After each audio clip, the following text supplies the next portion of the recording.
You want to do this, but you got me. I am blessed to make money, money making money, money making money, money making money, money making money, manifest making money, money making money, money making money, money making money. I ain't stressed, making money, money making money, money making money, money making money. Gratitude is my attitude. I'm making money moves. Jewelry in the safe, piggy bank on full. And I'm living life abundant. I'm making money fast. I'm a money making magnet, making cold hard cash. I'm making money. Oh, I am blessed. And I made that mantra the other day. I was listening to Reverend Ike, and he had this whole thing where he was I love chanting, Reverend money Hiking making Coach. money, money making money. And I said, you know what? There needs to be a song about money making money. And I used AI to make that song. Shouts I out. But love it. we're back here with Baba Yashabiyah. You said you love it? I love it. I play that part. I love it. I love it. I'm gonna play it again. I'm gonna play it again because I listen. When I heard Bob, Reverend Reverend Ike, I Hiking said, you know Coach. what? Yes, I gets up to him. Yeah. I am blessed to make money, money making money, money making money, money making money, money making money, manifest making money, money making money, money making money, money making money. I ain't stressed, making money, money making money, money making money, money making money. Gratitude is my attitude. I'm making money moves. Jewelry in the safe, piggy bank on full. And I'm living life abundant. I'm making money fast. I'm a money making magnet, making cold hard cash. I'm making money. Oh, I am blessed. Hey, listen, y'all. We need to get into these mantras. You know, we listen to all this hip hop talking about all this other stuff. We need to hear some songs about manifesting with this whole thing with Trump and Elon Musk, the DEI and the DWI and the DEA. We need to like start these mantras. So I'm gonna make that mantra available for y'all to like check out so that y'all in the Mm, morning can just get up and just sing that song in the morning, look at yourself in the mirror and just bring that mm. energy of abundance because you know, right now we have a lot of things going on where people trying to take our money away from us, Oh right? yeah. Love it. So Love we it. don't get so listen. Baba Yashabai came to our channel, and he talked about um the true meaning of the Israelites, the Hebrew Israelites, and he said, you know, I want to come back and give more clarity. The danger of the misconception of God. And what I'm going to do is allow him to take over and go from there. So let's go. What's up, Baba Yashabai? How you doing? I want to say, Alafia, my sister. I'm elated, and what I want to do is I want to have the audience first and foremost. This is my what you call disclaimer. Don't believe nothing I say. Do the research. I mean, don't come at me and with your emotions. If documentation beats the conversation across the nation. If you don't have the documents or the experience of doing the research, don't get mad at me for my research. But I'm going to bring some things out. First and foremost, 85% of people do not know how to study the Bible. Because, and though the Bible is a central figure among a lot of people, and a lot of them hang with the King James, but the King James Bible is not the first English literature. There were 7 more books older than the King James written by other writers, and King James translators, they went and copied a couple of that and reprinted. There is no original text or no original book of the King James and the one that came out earlier, it had 80 books in it, not 66. Where they canonized, it had 80 books in it. I want you to make a note of that. 80 books. There are books that goes back as far as 1336. Most of you have never even seen it, and they don't say the same thing. They're not written in the same manner. People say, well, I want to get the Septuagint. Well, that's only 70. I want to get the Bible for Gita. I want to get the Vulgate. That's in Latin.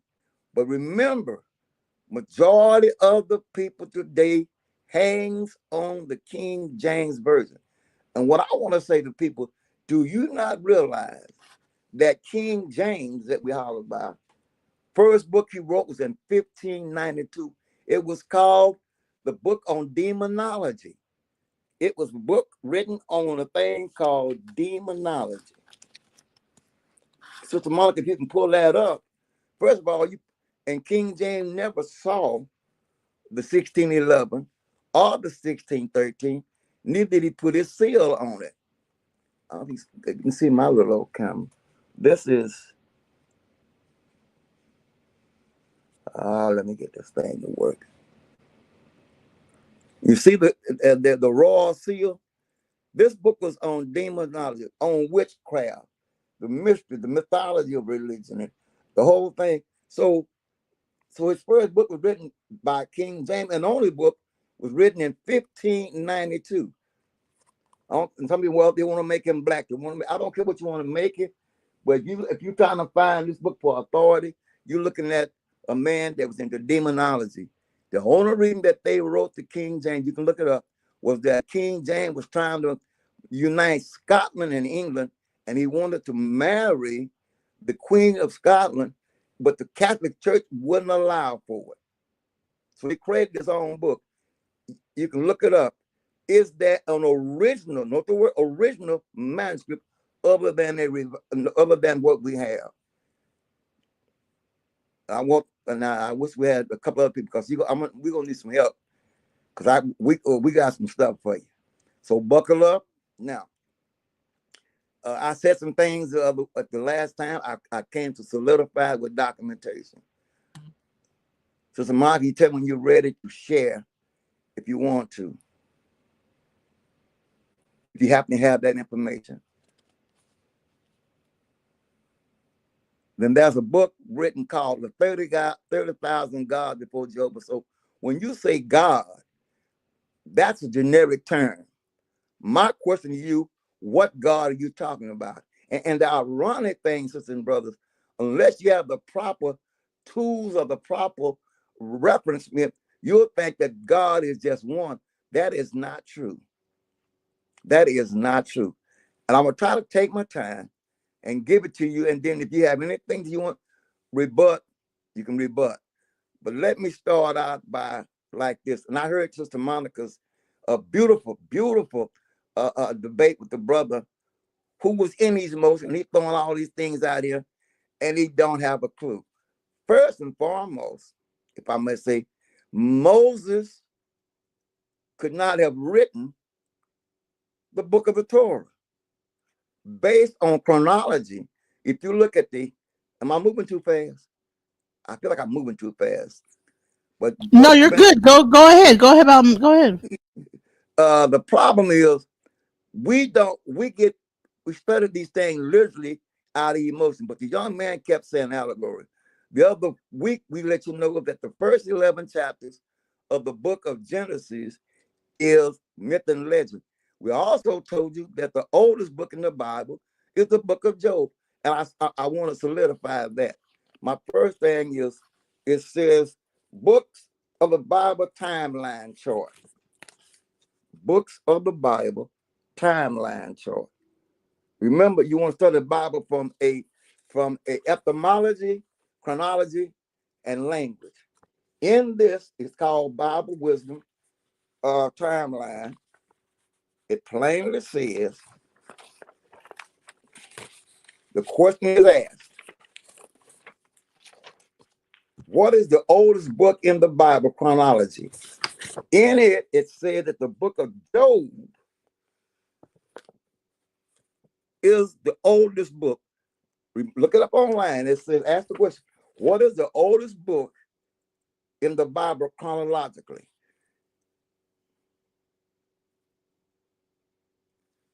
It says the oldest book in the Bible chronologically is generally considered to be the book of Job.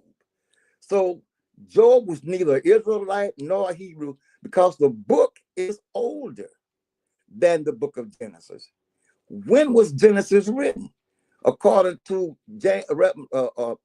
Archbishop James Ursher, he said that the world started on December the 23rd at 9 o'clock in the morning at 4004 BC.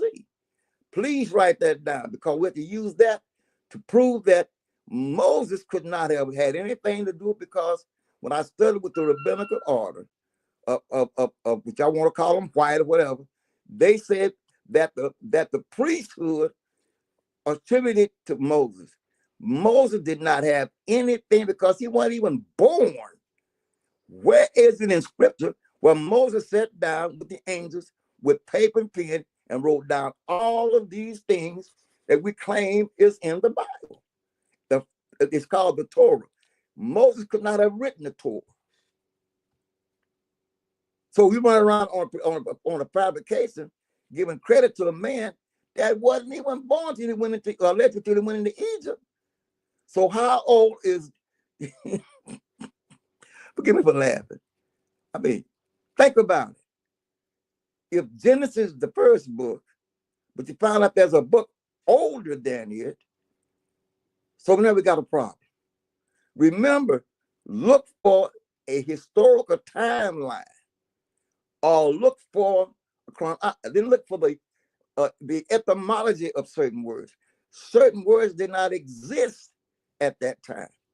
That's why I sent. So let me go through this thing. It says period and timeline. But are we okay? Yeah, everything's good. Keep going. Keep going. Okay. Timeline. It says book of the Bible time chart.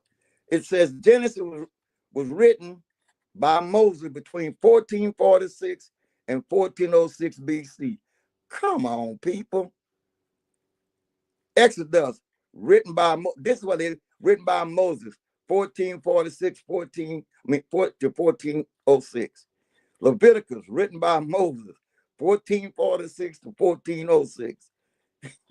Man, what even? Wait a minute. Numbers, another book written by Moses, 1446 to 1400. And you can look this up online. How in the Sam hell could Moses be doing all this writing and there's no record where he sat down with nobody from the priesthood or nobody from God's heaven to sit down and write all this info down? He got it when he was born, went up, sent up the river, had to grow up, live in the house of Pharaoh, go through all this stuff. Where did the information come from that he had about all these various books? We got to learn, we got to use some common sense and logic. Yet we base our life off a book called the Torah, saying that this is the word of God. This is not the word of God. It is the writing and inspiration of a people trying to establish a history, because there are books that the Bible even quotes. If it's the oldest, what the Bible doing quoting other books? Well, Baba Yashabiyah, what the hell do you mean quoting other books? What I'm plainly saying, for instance, is everybody all right? I got to use that word, guys. That's one of my Bible lies. Is everybody Yeah, all right? yeah. Everybody's Yeah. all right. Keep going. Yeah. Sister Monica, in First Chronicles 29 and 30,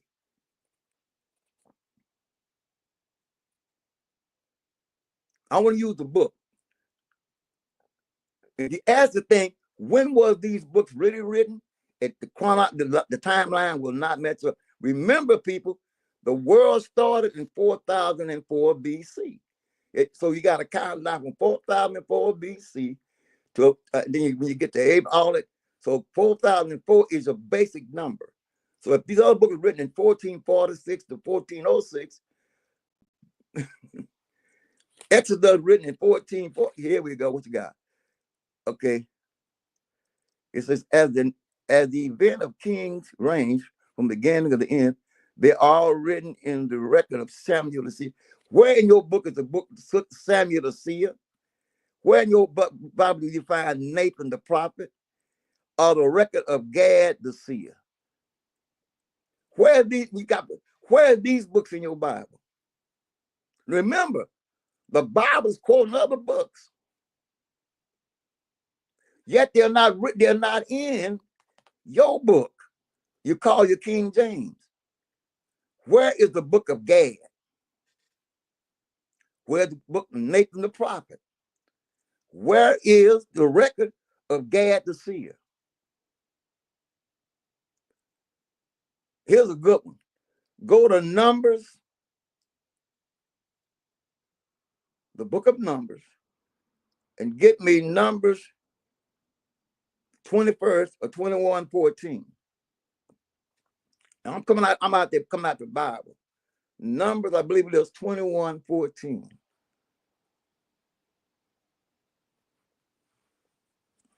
Documentation beats conversation all day long. That's why the book of war of the Lord say. Now, where's that book in your Bible about the book of the war of the Lord? I'm asking a question. All these Bible scholars of all these different religions, you got a Bible you claim to call it King James Word when it is not based on the historical facts, based on the timeline, based on the etymology, based on the linguistics.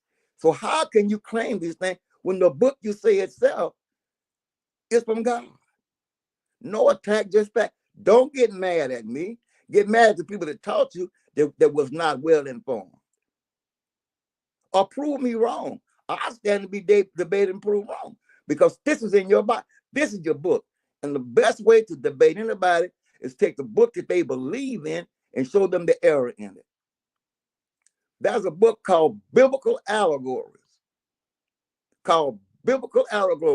It talks about the 101 myths that's in the Bible. There's another book called Myth and Deception of the Bible by Lord Graham. He gives you all the laydown. Am I still moving too fast? No, keep going. All right. The next thing I want to let you know is that you talk about etymology, Jesus the Christ. If there's a book called The Gospel of Barnabas, have you ever heard of it? Called the I've heard Gospel about I've heard about the Gospel of Barnabas. Yes. Have you heard about the confession of the gospel in the Gospel of Barnabas, where Jesus said that I am not the Messiah? Because the word Christ comes from the word Mashiach, or Messiah. If you look at the etymology of the word, it went from remember, becoming, for sake of conversation, we're going from the so-called Hebrew to the Greek. The God in the Old Testament, or the gods in the Old Testament, ain't the same God that's in the New. Why? According to the language, the God in the New Testament name is Theo. Its name is Theo. And that John 3:16 with the proper Bible. And I mean proper, there's a Bible that I had in my congregation when I pastored 48 years that I taught from. It's called the King James Hebrew and Greek Keyword Study Bible by Spiro. It has a concordance. In the concordance and dictionary, it breaks down all the words that's in the particular keywords in the verse and breaks them down.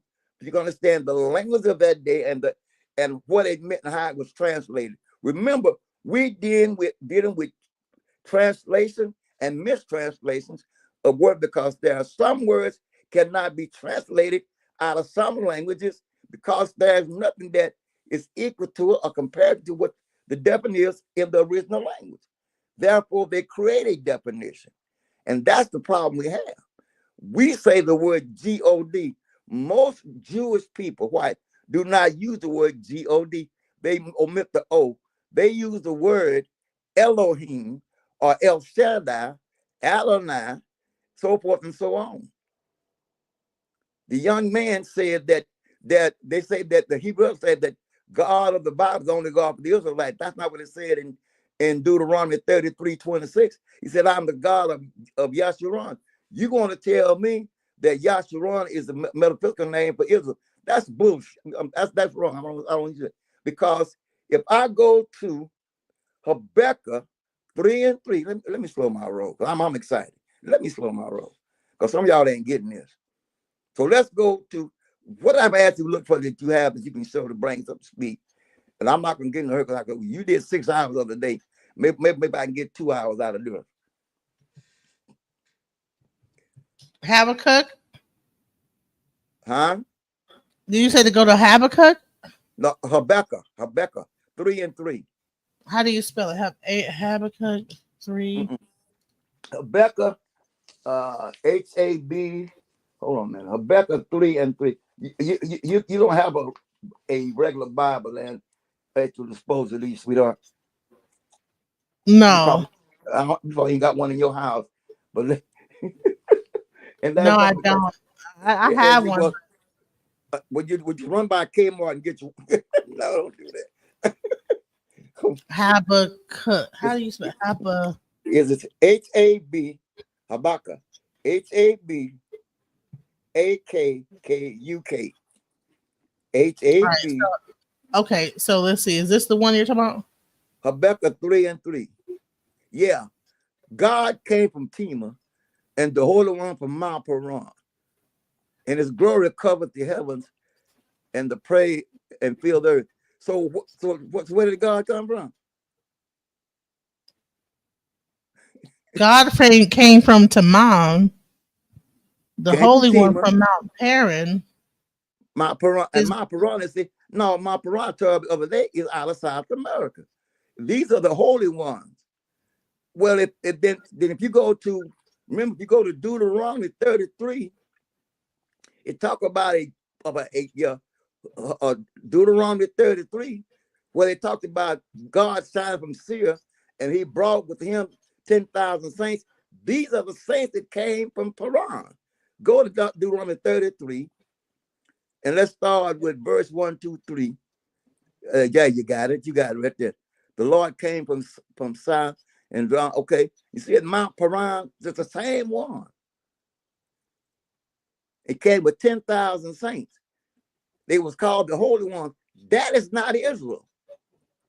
That's the people that came from another area to the wilderness. It didn't say they came from Egypt. Look at it. The word myriad of holy ones.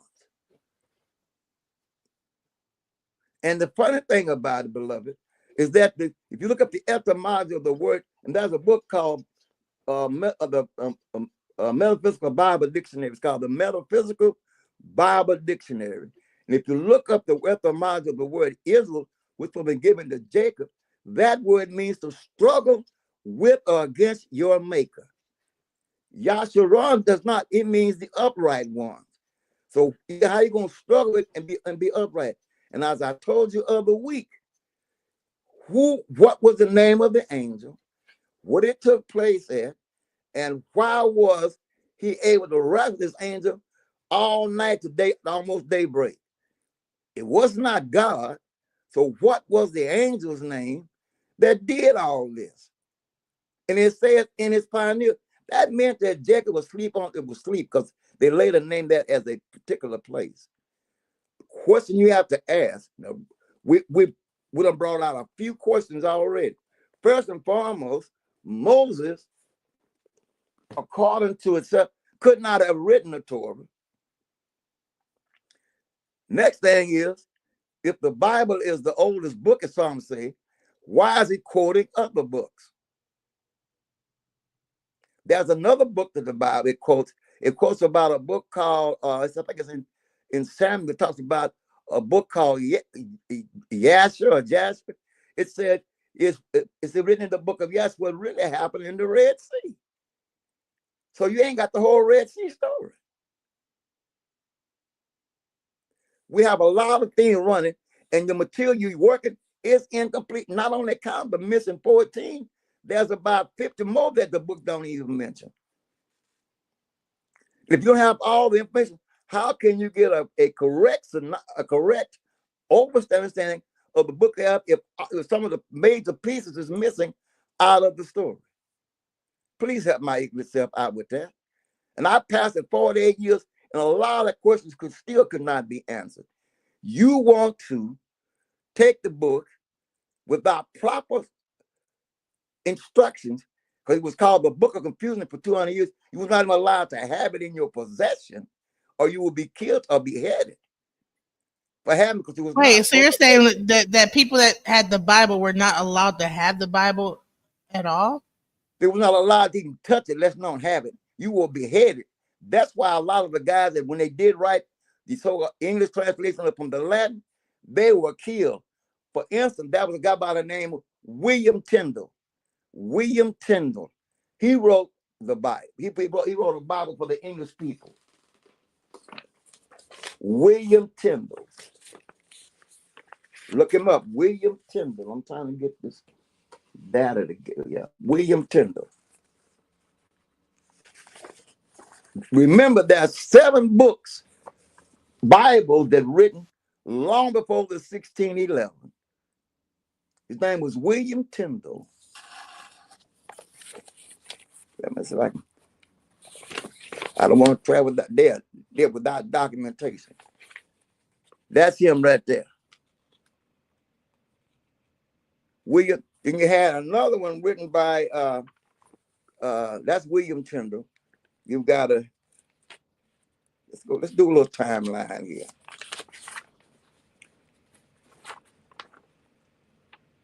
You got one called John Wycliffe. Look up John Wycliffe.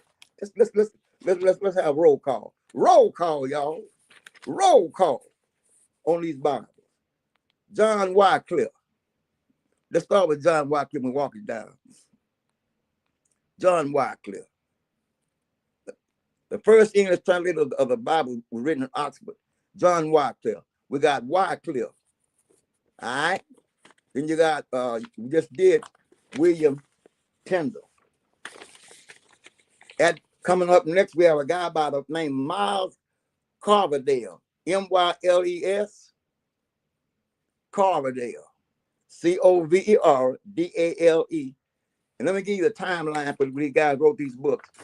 John Wycliffe wrote his Bible from 1331 to 1384. I'm gonna give you the timeline, and that is that was C8, before the Common Era. William Tyndale wrote his book from 1494 to 1536. C8. All right, so Silky, he just joined. Hey, what's up? How's it going, Silky? Welcome to the chat. Yo, how you doing? What's up? Peace to the panel. Hey, how you doing, brother? You referring to the William Tyndale, the Geneva Bible, right? The 1599 Geneva or 1500. Yeah, I'm going through the whole list because there are 7 books that is older than the King James Bible that was written, and then you have to get down to one where they took and copied things from, I think it was from the Geneva Bible and the Bishop Bible, and the 52 scribe that was writing it went in and borrowed pieces from it. But remember, some of these guys was killed and beheaded because the book was not allowed to be in the hands of the layman of people. They was trying okay, hold on. I hear you. Slow down now. Okay, well, first, King James banned the Geneva Bible. And he banned everybody that had the Geneva Bible that was writing about the Bible because he wanted his Bible apparently to be number 1. But before King James did that Bible, he wrote Demonology, which is about the same. Yo, your audio is messing up. Your audio is messing up. So Definitely is before that stuff. your audio is messing up, Silky. You gotta come back up. It's messing up. Your audio is breaking up. All right, go ahead, Baba. Yeah, but he going on some same thing. Whether the king did or not, but remember they passed laws. Not only that, the priesthood, because it was only the priest was allowed to have it. There's a book that I recommend people get. It was called from the KJV to the NIV by Jack P. Lewis. It gives you a whole history and breakdown. And they called these people that they was denied the right to even have it. Matter of fact, one of the writers, translator, said he'd rather be teared between two horses and pulled apart than for the vaguer people to have the Bible, because it was called the Book of Confusion. I can get that off my shelf and we can read it, because we stop, like I said, that's the problem. So they called the book of the Controlling Bible the Book of Confusion? Yes. They called the Bible the Book of Confusion. And for 200 years, you were not allowed to even have it. If you look up what happened to Wycliffe, when they got his books, they burned him with him, and they crucified him. What? Because look up what happened to him. They killed him, and every time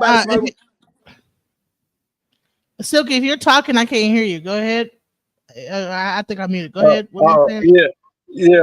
I was saying, if you went against King James, he was a crazy killer. He was killing everybody. Yeah, Like man. whatever he was killing with was killing, killing. And whoever went against King James, he was dying. So when he made his book, when he was writing the King James book, he had the sole, final say so everything. And he literally wrote demonology, which is about justifying killing witches, which is basically like if a female was bipolar or something, they would call her a witch. And he was going running around doing all that to killing the women and killing people for being witchcraft, warlocks, and things like that.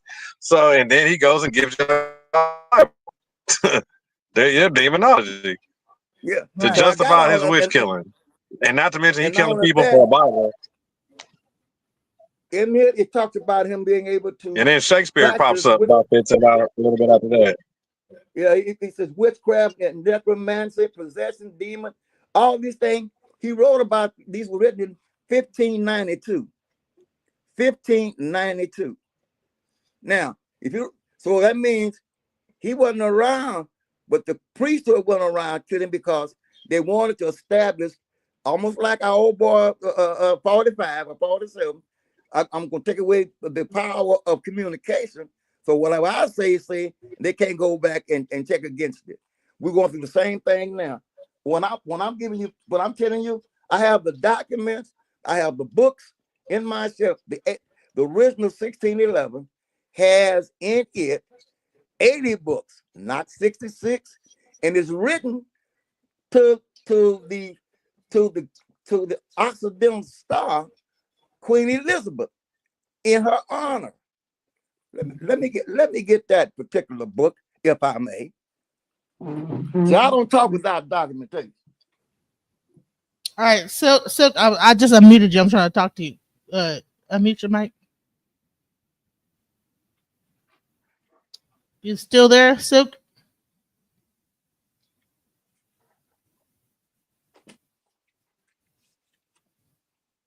Oh, okay. So we're waiting on Baba Yashabiyah to bring his book. He has over 1,500 books in his library. So he got some books that's worth almost like thousands of dollars, like $5,000-$10,000. This is the 1611 written in Britannian English.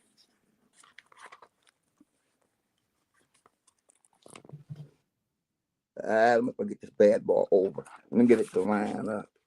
I'm getting it to line up. It's written what they call Britannica in English. There are double stamps. And the funny thing about in this book, there is no J's in it. There's no J's in this book because the letter J didn't exist.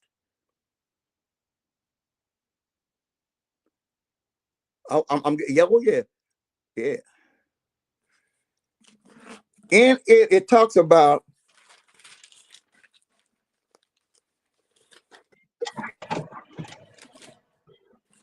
it says to the most high and mighty Prince James, grace be unto you. It says, rather than manifold blessings, most master, and to the Occidental Star, Queen Elizabeth. It was written to, that's the book right here. Go online. Well, I find where my camera is. Yeah. That's how it look. You notice the word James got an I instead of a J. That is the 1611 or authorized translated, but there's no original text. There's no original manuscript for the King James. Everything is borrowed and reprinted. Yeah, Any they book. took hold on, I believe it's 20% of it is translated from the Geneva Bible, and That's the rest of the you are 80% is exactly right. taken off of. Yeah, the Geneva Bible and the Bishop Bible. You on point, bro. You know the story. You know the story, Yeah, I know a Professor. little bit, man. I know a little bit here Yeah, and there. now you know something, man. Don't play with me, man. Don't play with you, because you on point. Don't play with me, okay? But a lot Alright. of people not aware of this, man. And they run around here perpetrating like they know, and it's quoted out, they cherry pick to paint a picture when it won't work without etymology, chronology, timeline, and language. You miss it. There, and I studied with the rabbinical order. There is no word in the ancient text for God.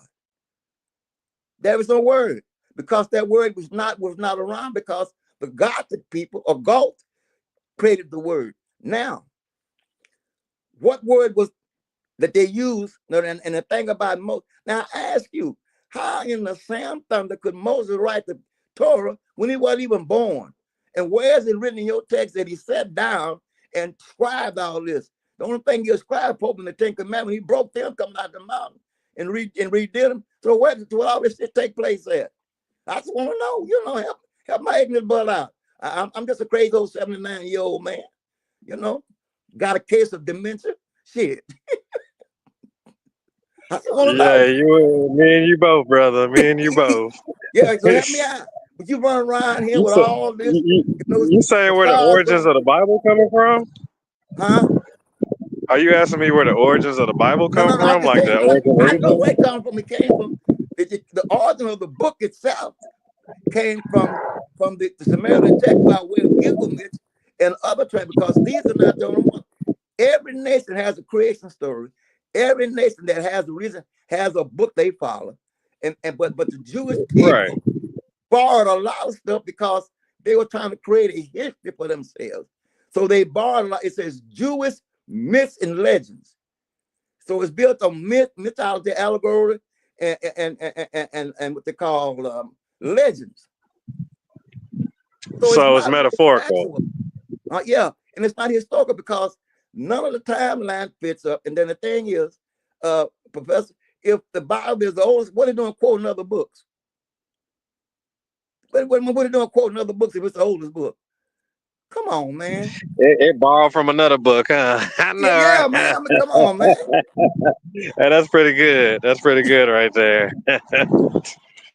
No, no, it did that bust that dog on hunt. I don't care what you And do then with that's it. one verse. That's one verse out of the whole book. We only Yeah, getting several verses out of a whole book, yeah. And see what they don't quote unquote. realize. Check this out, Professor. These niggas run around talking about the Ten Commandments. It's 613 laws in the Torah. 613. And there are some that deal with animal sacrifice, divorce, and all of them. 613. Then there's a book called what is 42 Negative Confessions. Then you go into the other one, we talk about Hammurabi codes. So remember, Moses allegedly had a chance to study all this stuff and create from these tablets this thing he climbed the mountain with. Now, God gonna give you some shit and you gonna break it. You a bad motor scooter. You bad. You gonna take a Here's a question though, because when I am in my debate with the Israelite, he was talking about the fact that that E5 practitioners are practicing witchcraft because we believe in our ancestors. We practice sacrifice of animals, even though the sacrifice is not to a particular god, but maybe to feed us or feed the Orisha. And he made it seem like it was an evil thing to practice sacrifice. he don't know his book, sister, because in that 1613 it tells you the same thing. It tells them the same how to do the sacrifice, when to do the sacrifice, What is it for? Why would Mary have to go and give up 2 turtle doves and a pigeon when Jesus was born at the temple to be sacrificed? Yeah, they brought like 20 sheep or like Yeah, feeding yeah. Come on lambs or now. goats or something.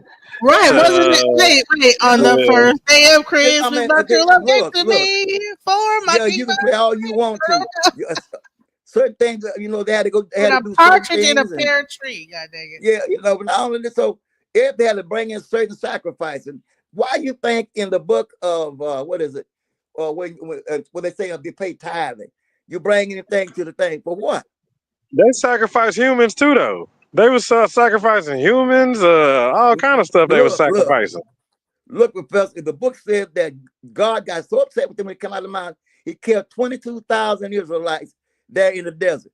If that ain't human sacrifice, I kiss your butt downtown around noon. 22,000 for buying down to the golden calf. It's in their book. He opened the ground and swallowed up 22,000 people for buying down to a golden calf. If that ain't human sacrifice, I kiss your butt downtown around noon. Come on, man. Not the golden calf, and they worshiping the cow. Yeah, come on now. And then he told you when you sacrifice and save me the fat and the kidneys. So why God want fat and kidneys? If I give him a box of oxtails to go with it, come on. Well, it's kind of funny too, because when they talk about that stuff, they be throwing out the word like dragon, I and mean, but I so heard what? also. There is a I heard a little bit like when they book. bring talking about sheep and lamb, and like they're sacrificing a large amount of meat and animal And livestock. they What try they said the offering wasn't never about money; it was about food, right? And they supposed to bring right an for the offer like storehouse, yeah. Yeah, right. So for the could you storehouse. imagine a whole bunch of people bringing one person all this food? He can't. Yeah, he can't even store it nowhere. Like The where? Bible said they had a storehouse, but now when you bring your sheep, it ain't good. You got to buy my sheep. The priest will sell you one, take yours and sell you one, cause it had to be Yeah. perfect. It had no blemishes. Come on, man. Uh, don't get me started. He said it had no These blemishes. people, the people, these folks run around here perpetrating because they want to be, but you got to do the research. And if the boss said, I'm like, what's his name? Say if the glove don't fit, you got to quit. If the shit don't fit, you got to leave it alone. And it don't fit. Anybody, and I'm not asking to be attacked. I'm saying bring me facts and not fantasy. I have the documentation. All with the right, What they all gonna with I scream can write out? this stuff. Don't They all gonna with the man scream with out. the It's got uh history that matches the Bible, the House of David, or the not no 10 bells sir. and knocker, some crap. No, I'd have heard a few. no Yeah, man. I it heard it don't. all. It don't even line up like that. It really don't. It don't. The timeline don't match up. Then not to mention the covenants are all off. Not to mention you grabbing Oh, it from 40 different authors over a span of 1,500 years of writing. Yeah, good luck making that match up. yeah, see, and the thing about it, I'm sure gonna make them mad now. Uh, the New Testament, the Barada Shah, they call it, right? The New Covenant. Who is Marcion? Marcion wrote the first New Testament. Okay, Sister Monica, where'd she go? There I'm she here. go. I'm here. Sister Monica, Uh-huh. do me a favor. Look up the Piso family. Type in PISO family and read it. You got me, brother. Professor, you got me started, bro. Look at the Piso family. I mean, I got a stack of stuff. Y'all see what I got? I got a whole arsenal around me here. Hey, we gotta wake them up, brother. It's up to me and you to wake them up. Yeah, So the Piso we're family gonna work on. specifically. I'm gonna work on. So the Piso Yeah, family, specifically the Calpurni Piso branch, was a prominent and wealthy Roman family with connections to many distinguished families known for their wealth, oratorical skills, and involvement in Roman politics. keep going. The And Piso family. They the one. they possess great wealth. Okay, let's go. They the Known one for his that created the wealth. New Testament. So they wrote the New Testament, or they did what the New Testament? They Oh, whatever they wrote Matthew and Mark. Oh, hold on. So wait.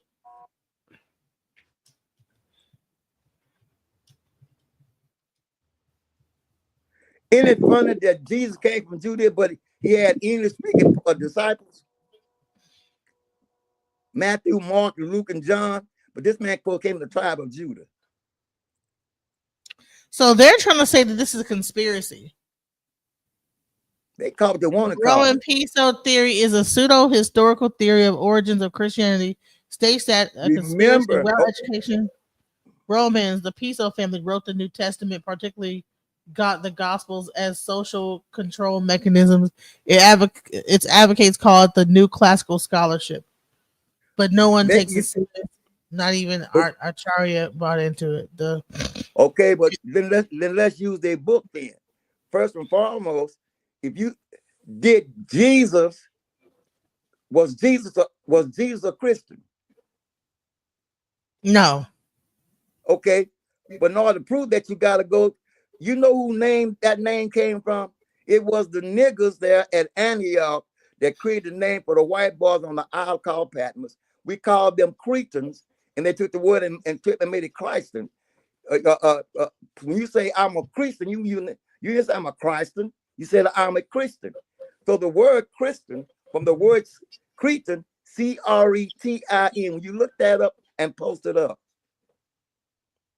from the Random House Dictionary, unabridged, Cretin.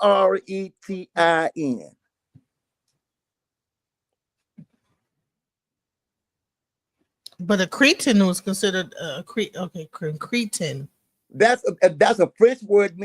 That's a derogatory statement. Means you're an idiot and have dwarfism. I.e., see Christian. That's what it says in Random House. A sickness. Cretin, yeah. So they considered the Cretans to be a stupid person used in general terms of abuse. Yeah. Now wait a minute. Well, that's that. Let's go to Titus 1 and 12 in the Bible. Okay.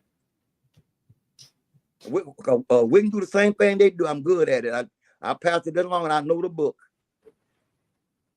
Titus 1 and 12 say what? For one of themselves, even the prophets of their own, say that the Cretans are what? What are they? Always liars, evil beasts, slow bellies. One of the Cretans, a prophet of their own, said Cretans are always liars, evil beasts, lazy gluttons. Okay. Not the gluttons. I love the gluttons. But I see that they tried to change Cretan, because it said the Cretians, and then they have the Cretans. I don't care what they said, but it says but the word in the unabridged Random House said IE. What year did that? What year was it created? You got to see what year Cretans came out. And what year was Cretan come out in the origins? Okay, well, see, the word Cretan comes the Isle of Crete. Better yet, it was, and I use the word I answered. It was the niggers at Antioch that named them that, and also that named them Christians. Acts 13 and 1. Acts 13 and 1. You'll find the word nigger, Niger, without the other G. Acts 13, and there was a prophet of the church Antioch. You talking about Niger in the Bible? Well, they call it, they call it Niger, but that's no critical mark to change the word when you break it down. But anyway, when you look at it, it says that they were the pastors and teachers at Antioch. This thing started at Antioch. So if you go there and you see what they did, then you go to Acts 11 and 26, and they were first called Christians at Antioch. Hell, Jesus was gone. And you look at the timeline when that took place. If Jesus died in 33 AD, what's going on here at Antioch? Couldn't have been him.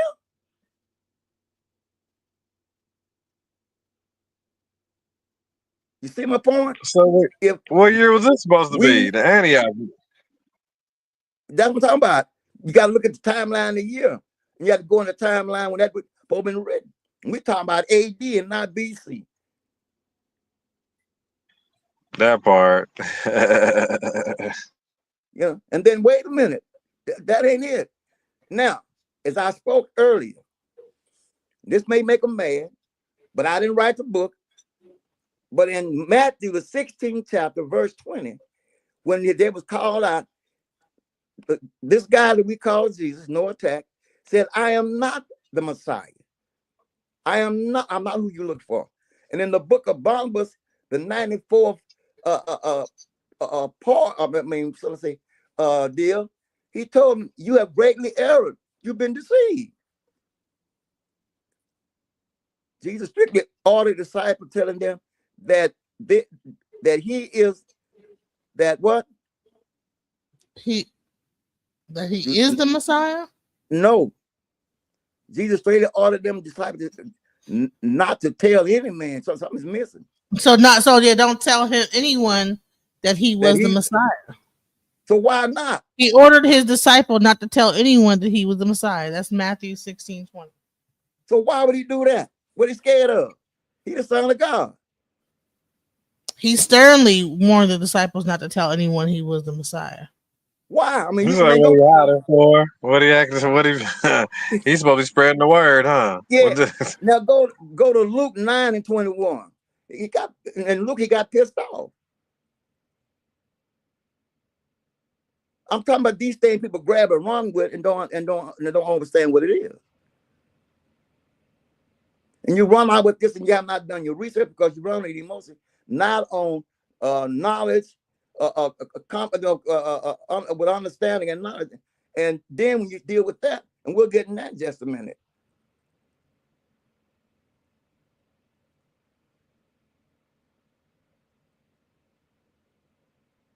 Remember, I'm coming off the dome with this stuff, y'all. I ain't got my notes in front of me. I got to get back to my other notes, but I thank for Professor coming on now. Yeah, you're doing pretty good. You're doing pretty. Yeah, you good. You doing nice. What you got, Mom? Now, check this out. Did you find it? Well, he straightly told them, "Don't tell no man this." What if you come to do all these things? Why are you so afraid?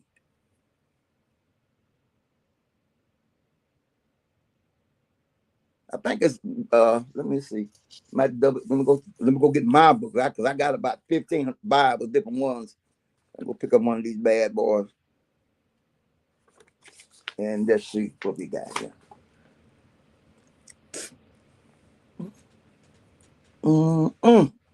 So what do you think about the Septuagint, the Dead Sea Scrolls, the Septuagint, all that stuff? Everything has its place. Most of the cats won't even touch it. But you want to jump on something that is older. Matter of fact, Professor, I would call you Professor. Ephah is so old, and let me say this. The young brother said that sister brought up about divination. Do you not know that the so-called Jews got a divination system called Urim Theorem, where they cast out of the breastplate, it's hid in the breastplate, and they cast these things. They got a thing called Purim, which means the casting of lots. They cast lots for Jesus, a robe. That is divining, people. It's used to decide who gets what, when, or right or wrong, to communicate with their God. And their God told them, it ain't about the praying. You go to the priest, he gonna divine and give you the answer. That same thing that Babylon do. Same thing they do. You go to the people that know, that have the training to get you the answers. Yeah, I kind of feel you on that one because I was like, even in the book, even in the Bible, the high priests were always around. Yeah. The high priest been there. They was not allowed to work on their own possession. Their job was to be on point. When people need something, come here, we're gonna handle it. And it's always required something. Bring me this, bring me that, so we can do this and get that done. So don't, and then they got a thing called the Kabbalah. They got a thing that the mythical side of Judaism and all that is called the Kabbalah, better known as alchemy. I studied with these folks, Yeah. and they practice this stuff. And when Moses supposed to went out there and melted the cow down and made them drink of the golden cow, you know your body needs gold for it to live longer.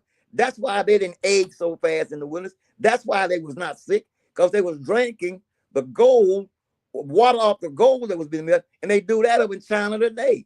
They take gold, pure gold, run it over water heater, and they drink it.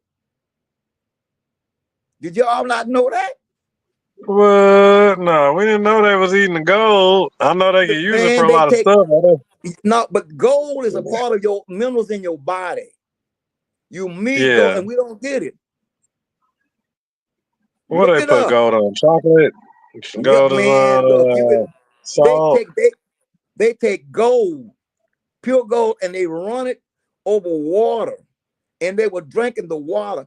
In the book, it says God took the golden calf, crushed it, put it in the water, and said, "Drink, drink, you heathens." Hell, they live longer. What, to 120? But the man, according to the story, I'm going like that wasn't no problem. Hell, I need some gold now. Because I'm 79, I'm struggling, grunting to my get up. Shit, I need some gold right about now. Let me find some gold so I can drink it. There's a lot of things that we look at that people. Oh man, don't get me started.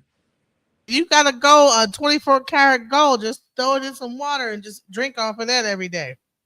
Yeah, you look it up. Right? Yeah, gold. So Moses did him a favor. Oh man. Well, I forgot what did you find the last thing I gave you to look up?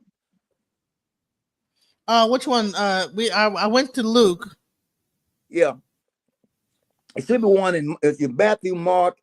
It should be something in Mark as well that refers to, with reference to the same thing. But that's the thing. And another thing people don't realize, better get in trouble. They claim that that Jesus is the only begotten Son of God. God, the Bible, the God of the Old Testament, I'll put it like that. The one that came from Timor with the Holy One from Mount Peron, the one that declaimed their father, Yahweh. That word, oh gosh.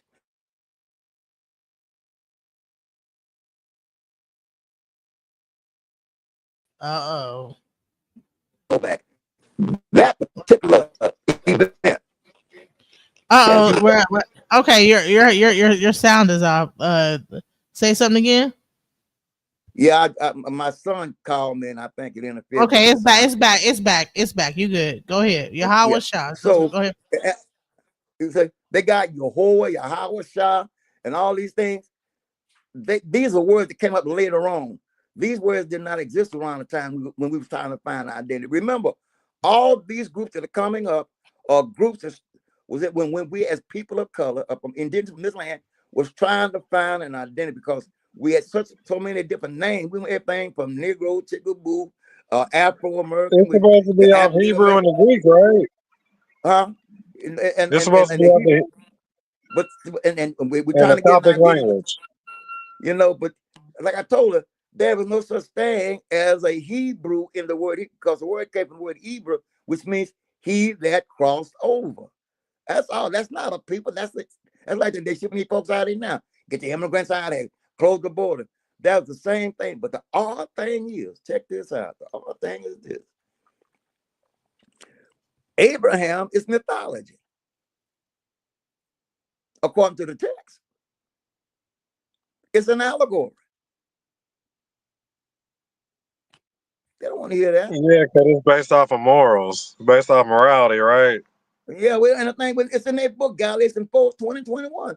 Sister read it, and the brother kept saying allegorical. Like, you know how many, there's a book called Biblical Allegories. It's about 2,500 different allegories in the Bible. 50 1,000 errors You say between. 25 different allegories in the Bible. How many? 2,500? It's called biblical allegories. Look it up. And it tell you every allegory is in the book. It'll tell you about it. Then here's the kicker. Sister Monica. Sister Monica. Where she Found. go? I was trying to find Galatians 4. Galatians 4, chapter verse 20 and 21. Let me slow down. I'm excited. I'm running like a racehorse at the Kentucky Derby. Let me slow it down. Because this stuff is too important. 20 through 21. Okay. Mm-hmm.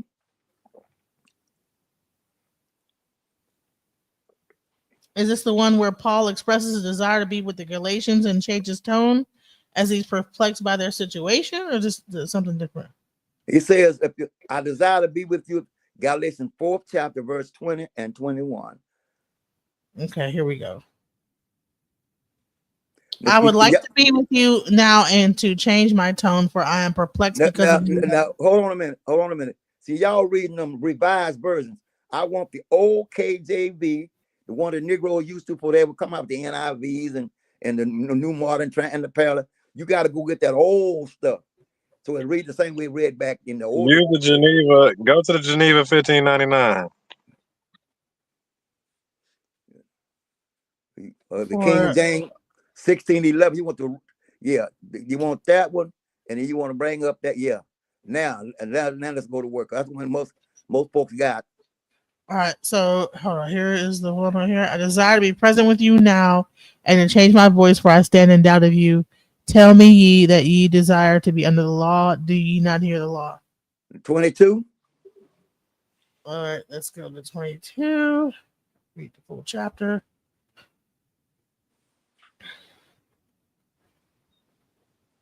For it is written that Abraham had two sons, one by a bondmaid, the other by a free woman. Mm-hmm. Keep going. But he who was a bondwoman was born after the flesh, but he of the free woman was by promise. Which things are an allegory for those. For these are the two covenants. The one from the Mount Sinai, which gendereth to bondage, which is Agar. Oh yeah, because the poor son got the kingdom, and the spoiled of the real son didn't get anything. Right? Ain't that how the story goes? Right, but it's saying it's an allegory. But and it said it, and Hagar, whose mouth is in Arabia. Now, holy moly. These things are an allegory, right? So he said this is the story. These are two different covenants. And the young man said, we know a lot of things allegorical. You're right. The whole thing you're talking about is allegorical. That's the sad part about it. Yeah, they ain't made it in the Bible as allegory. And people try to make it literal. Everything. And another sad thing about it, we are the chosen people of God. That ain't what the book say. 2 Chronicles 7:14 say, if my people that are called by my name, name me one group that tell you the name of God. Tell me one. 2 Chronicles 7:14, he gave you a whole layout. You don't need nobody to die for your sins, because can't nobody die for your sins. Ezekiel the 18th chapter said, can't nobody die for your sins. Yet, and that wasn't why Jesus died. He died, literally died, according to this, remember the storyline, he died because of insurrection. The same shit happened on January the 6th in Washington, D.C. And then not to mention, and then if he died, and then he died, and didn't nobody ask him to die for us either. Like, didn't nobody ask him to do that. Well, he came back now you're doing something and forcing the favor on us now, type stuff. Check that. For if my people, which are called by my name, first of all, what's the name? Would humble themselves and pray. They didn't pray and seek my face and turn from their wicked ways.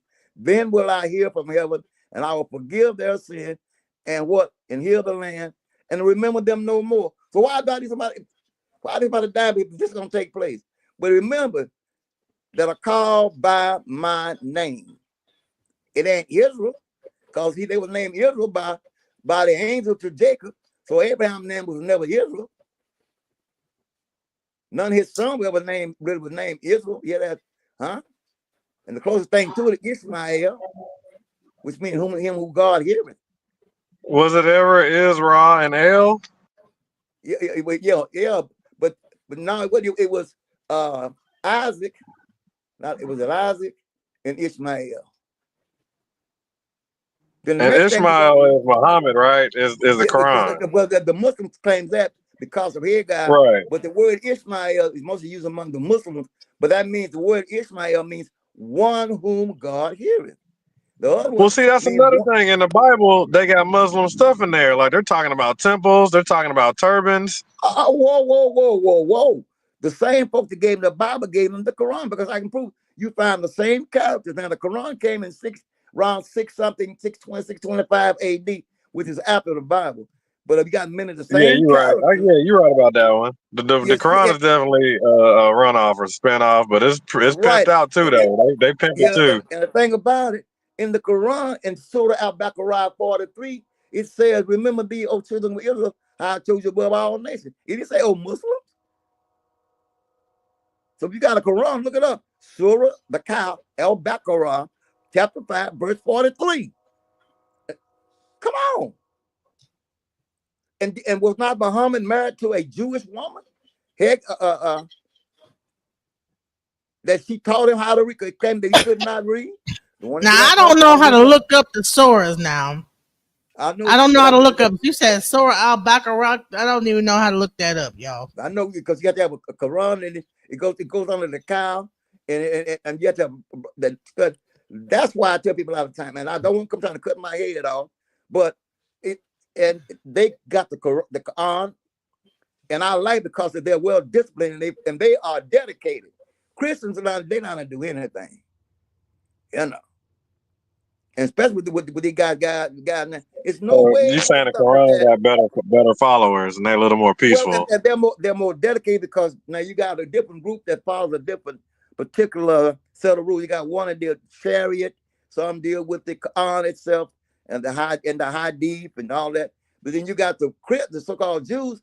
They deal with the Torah. Some deal with the Tanakh. You know, they got different things that they And then you follow. got the Ethiopian Bible. Oh yeah, and it's supposed to be the oldest, you know. But remember, they're supposed to be the oldest Christians and all that. But I'm going back to where the main Yeah, line and that they we're dealing with. supposedly converted. They didn't. Yeah, Plus, they they didn't get converted. conquered. Yeah, right. So Yeah. let's go back to the main line so we don't lose our trend. Not that Yeah. we're Go ahead, bro. attacking. It's just the fact that many of our people, we grab these labels looking for identity, and we don't do the research behind what we're putting on us. And then we begin to wear it and try to make ourselves fit into these molds. That dog won't hunt. First and foremost, ask this question, Sister Monica. How many creation stories is in the book of Genesis? How many creation stories is in the book of Genesis? Oh, I can answer that. You can? Yeah, it's 4 of them, isn't it? It's written in 4 different first-hand accounts or second-hand accounts or whatever, first witness statements or something like that. But it's written by 4 different people. Yes, sir. But it says, It says two though. It says two on here though. but actually he's right, because if you go look, based on what creation started, when things starts over, you got first 2, then you got the story of Noah and his group when they came out and started all over. You know, and all these are different accounts. And then the next thing is, who is these Nephilim that come down having babies by the daughters of men? Why wasn't they The drowned? Nephilim? You talking The about the Nephilim, Nephilim? The Nephilims? The yeah, Nephilim. which was later became known as the Anunnakis. And they're found That over in part. Deuteronomy 4th chapter. And these are the giants that were before the flood. Well, I thought everything drowned in the flood. And they had all the wisdom. And they And they had had the all wisdom that the meant, come education. on now. I mean, Yeah, and in they gave them Deuteronomy to show 4, them how to make swords. he said, Yeah. are we going to serve the gods who in the lands of giants? Because remember, when the children went in there, they found giants, and they would say, we look like clusters of grapes. So we are afraid. So it was giants in the land. How did they get there? You gotta watch the storyline. Now, And then they try to maybe say they they try to came say through the falling the stars. maybe they hold on, man. came through the ice wall in Antarctica. I'm No, the sorry. Yeah, Nephilim are supposedly the fallen I'm being stars silly. I'm or being whatever silly. like that. I'm being silly. I'm sorry. They Or came but through no, the something ice but from the wall from stars. the world of Atlas. yeah, yeah. You know, you got to realize. Watch who translated it. Transliteration, timeline, chronology, and language. I tell people all the time, when you look up certain words, look at the timeline when it came into play. Look at the word when it was put into the Yeah, into you the gotta. Oh yeah. yeah, and because certain words didn't exist. Jesus never said, "Upon this rock I will build my church," because the word church didn't exist. Right. They had temples and synagogues. Nowhere you find the Well, word church. mausoleums. It was mausoleums actually. Yeah, so there was nowhere until you look at the word, the etymology of the word church, England church, they put their stamp on it. Here's another thing is when you look at the story itself, well, I don't want to get too deep, and I'm feeling it coming on. I swear I feel it coming on.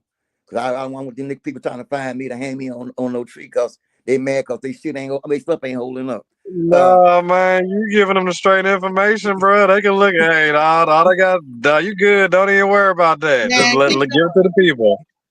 they'll come uh, after me before they come after you, and I don't care. So far, yeah, I got you back, man. You good, man. Go ahead and fire them up. so we run around and we got all these different labels we want to wear, have not done the research, yet we want to negate those people who came before there was an Egypt. You're stuck in Egyptology. I understand. But remember, as I told my sister the other day, it was the African woman, the African sister. Now, let me drop the Alkebulan sisters because there was nothing called Africa until the white boy went there so claim You he talking about conquered it. Akabulon? It's Alkebulan. And Yeah. these sisters in 43,000 BC, not 4,004, they created the first calendar out of the Lubumbo Mountains.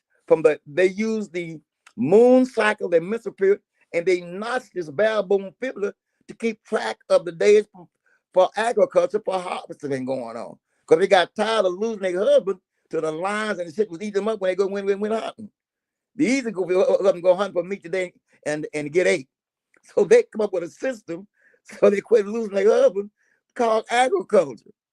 Then, then you turn around, you got people who believe in the book so much, they create whole societies and groups and organizations off of this book and don't understand really nothing about it. That's what's sad. And there is no record, historical record, wherever But it's was a an weapon. Israelite ever in Egypt. There is none. Not even on the temple wall, none. So who are these guys that walked in 12 and walked out 600,000? And then you read the story, you say they left out with 630,000, not counting men and women. So you gonna tell me y'all went in with less than 12 and walked out of there with 600,000? But you gonna tell me you're going to the new place in ships. Where did the ships they talk about they came in and left out in? Called a Deuteronomy With 28. millions, with that fitted thousands of black people on the Yeah, boat. That yeah. they said they getting And then thousands it under in says, the bow. and if you look at it, they stole from because the book. Now, why would God tell you to steal? You know you're leaving town. Go borrow this from your neighbor, and you know you ain't gonna give it back. That's stealing. Read the story. It says go and borrow from all the Egyptians. Borrow it. Why? You ain't gonna bring it back because you leave and you ain't coming back. Didn't Look at the the story. Egyptians slave them though, right? The Huh? Egyptians was slaving them, right? Or wasn't, but that was their brother though, right? But they was intermarrying with them too, bro. Because a lot of them left. Yeah, Look that at was their they were family. left out Or they with left, them. and when they went over there, the They brother left was out running with them. it, right? But remember, this is their story. This is their story. But now, who they fought was the Hyksos. You had 10 different nations to go in there that conquered Egypt. 10 different, 10 different. Even though it might have been that, but let me go back a little further. And Sister Monica, I have a scroll for the wall, It is 24 inches wide, 12 feet long. It goes back 200,000 years of Negro history or Black history. I can go back and I can go further than that. But 200,000 years. There's a tribe called the Sand People or the Bush People that goes back The 150, Psalm, 200,000. South Africa. Yeah, Yeah, I know. Yeah, the Psalm yeah, people. yeah. So and But they you be did divination. amazed. Yeah, they're So good. That's South Africa. yeah. So my thing The is, you Bantu. crying about Or Egypt, but South, the Psalm Bantu. you're gonna throw away 196,000 years. Come on, man. That ain't fair. Well, they've That been ain't out. fair. What they said it was traditional. I mean, they was orally On passing you, their things down orally. Irregardless, they exist. Irregardless, they exist to this day. Where they spoke click, click, or and clock, they're clock, or still bomb, around. They're still around, they but they're still Oh here. yeah, the extinct. click But you gonna write languages. them off? And they're extinct though too, because I guess people have been killing them off. Here's another thing: is do you know that the whole No, the Psalm tradition? people still around. Go But ahead. they're like damn near. They're like there's only a few people that's still left. Like they're facing extinction. But I will say this is that there's a whole thing where do you know that a San man, right, when he wants to take on a wife, right, he shoots her in the behind with an arrow. That's the whole tradition of the Cupid, right? What does Cupid do? Shoot you in the behind with an arrow. So when a San person, he only gets five arrows in his life. If a San man wants to take on a wife, he shoots her in the behind with an arrow. Whoa. I got one for you. My brother's out there talking about no attack, just facts. He says he's the agnostic. So I guess he'd be familiar with this book called The Nads Hammer Library. Okay. The Nag Hammadi In it, scripts. You talking about the Nag Hammadi? yeah, Yeah, the Nag Hammadi scripts. Yeah, I know all about yeah. the Nag Hammadi. Okay. This guy. Okay. Yeah, man, I see Okay. you, dog. I Okay. You know where I'm going then. You know where I'm know going. about the Nag Hammadi scripts. Yeah, they pretty old. Yeah, that predate a Yeah, lot of stuff. I'm yeah, just but mad man, because how nice his books look. yeah, what's up, Mike?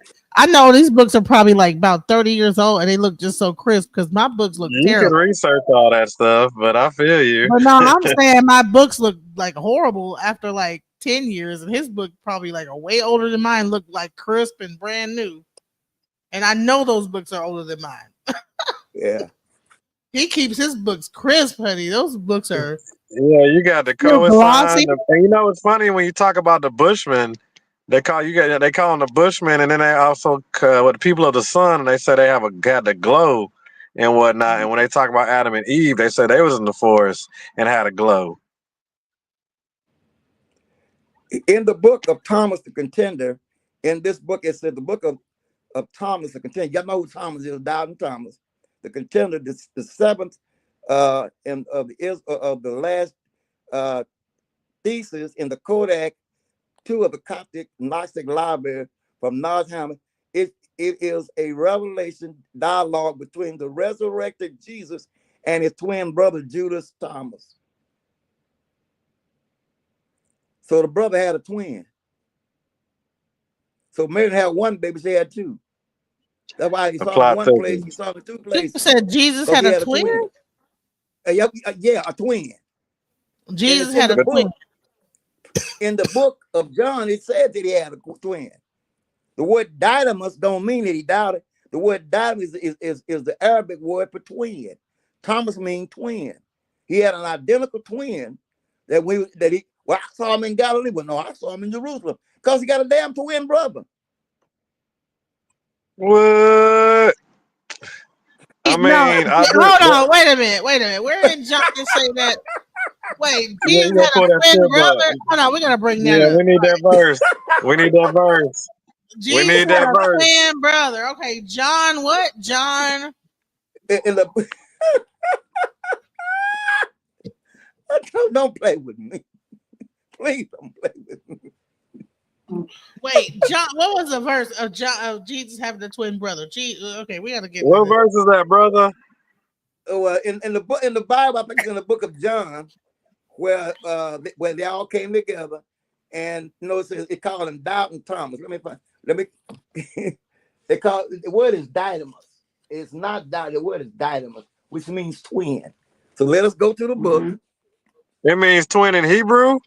It means twin in the Greek, because New Testament is Greek, but Okay, but from the in the all right. Arabic, Wait, in the so Arabic, Thomas the twin? Thomas was the twin of Jesus. Judas Thomas is the name. He is the twin brother of Jesus, according to the text. Wow. I told y'all I wasn't ready for this. I done told y'all The hypocrite. Judas. Yeah, the Judas. Let me go and find it. I mean, I know it's because even with the other story, what is it? Cain and Abel.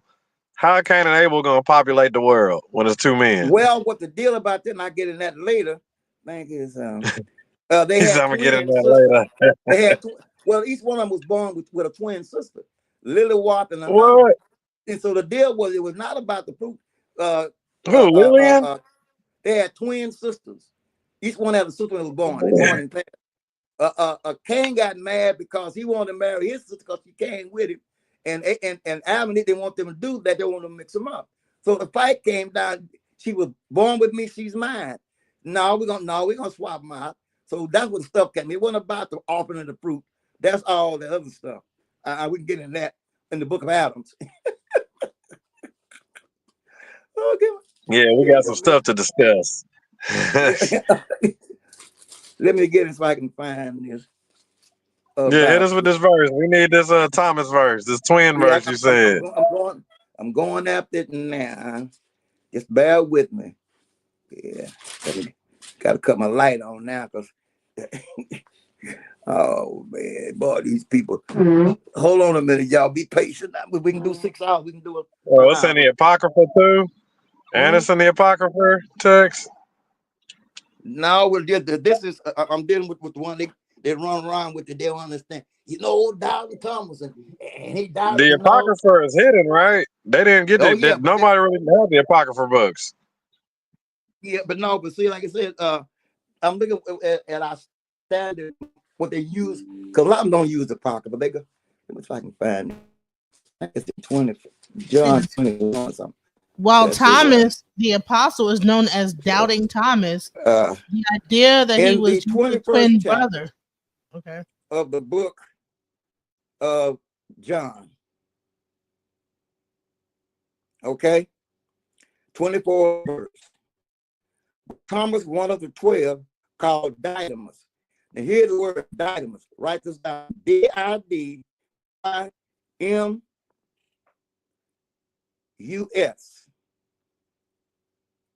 Monica, look it up in the dictionary. The word Didmus. Did you hear me? D-I-D, all right. Didmus. It is in the 20 of 20 chapter, verse 24.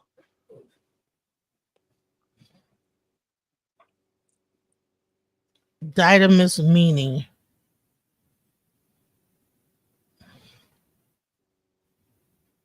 Okay, so Thomas was called Didymus. Hold on, let me go.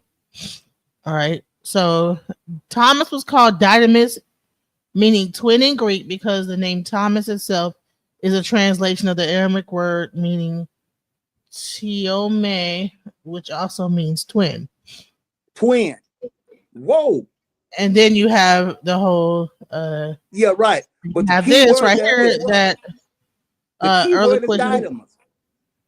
The key word is Didymus, twin. The act of Thomas suggests that he had a twin brother, often identified as Thomas. So Thomas was supposedly Jesus' twin brother. And he established a church in Syria. Come on. I didn't write this. Gnostics were superimposing Greek mythos on the Gospels. That's right. That's apologist, but it's there, right? It's there. So does a Gnostic concept mean that it does not mean anything? Does No, does a not Christian or a Hebrew say that if you're Gnostic that does not mean anything? It doesn't. It's there's no I why don't does Gnosticism exist if this why would these other books exist if they don't mean anything? well, I'm not reading the Gnostic. I'm reading from the King James Bible. Why would I'm not Thomas in. need to stick his hand in his side to know his twin? Well, I mean, it was that wasn't Thomas. That was the other guy. That's in Luke when Jesus walked upon him out there on the bankside, and they thought they had saw a ghost. That's the 24th chapter of the book of St. Luke. And he said, you go there, 24th chapter, I think 43rd verse, they thought they saw a ghost. He said, wait a minute, I am not a ghost that you suppose. You know, he said, I'm going to eat with you, so give me some honeycomb and fish. Ghosts don't need to eat. Otherwise, I ain't dead. Luke 24. So the cat never died because they had a potion already ready of vinegar and vinegar and wine vinegar and what's that other thing here? Aloe vera, not aloe vera, but hyssop that would wake him up. So when he took the hyssop and vinegar on the reed, it was designed to wake him up, cause a deep sleep, and then wake him up. Oh, so Romeo and Juliet type shit. Yeah. Matter of fact, in the books by Hugh J. Schoenfield, the Passover plot, they tell you that it was a trick.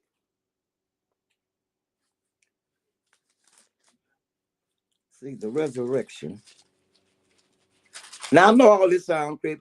All I'm saying to the listeners, don't believe a thing I'm saying. Do the research, get the material, and form your own analogy. I really don't care what you believe or don't believe. A man believe, want to believe. He can believe a jackass is God. That's your business. Just don't bring that BS to me, because it won't harm. If you don't want to know, don't ask me. I think it's in Luke 24, 30. Let me see here. 23.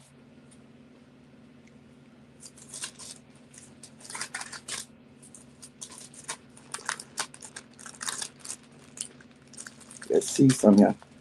Book here together. I gotta take care of this. So Jesus had a twin, and Cana was a bunch of twins going down there, and that damn Thomas mean twin. God I damn, mean, everybody keeping up? Is everybody keeping up? right? Jesus was a twin. He didn't We really know we laying a die. lot on y'all right now, but we trying to wake y'all up, and we need y'all to stay with us. Keep your thinking caps on. So that's the Gnostic. So because we talked about Gnosticism, Yeah, but and this, I had a young man on here talking about Christian Gnosticism, but he didn't get into this. I don't understand why he didn't. That would be a well, very good point to bring up about being a Christian Gnosticist to say, hey, He look, deep in the book right now. well, yeah, see the thing about it, I'm coming out of the King James Bible. What I read a while ago out of Nazareth, that came out of the Gnostic book. But this is where I read about him being the word dynamis being the twin, and then in one portion they talk of it's in the gotta find that. You know, when he was eating, he ate with them and drank with them, and said, "I am not dead, as ye suppose." Gotta find that.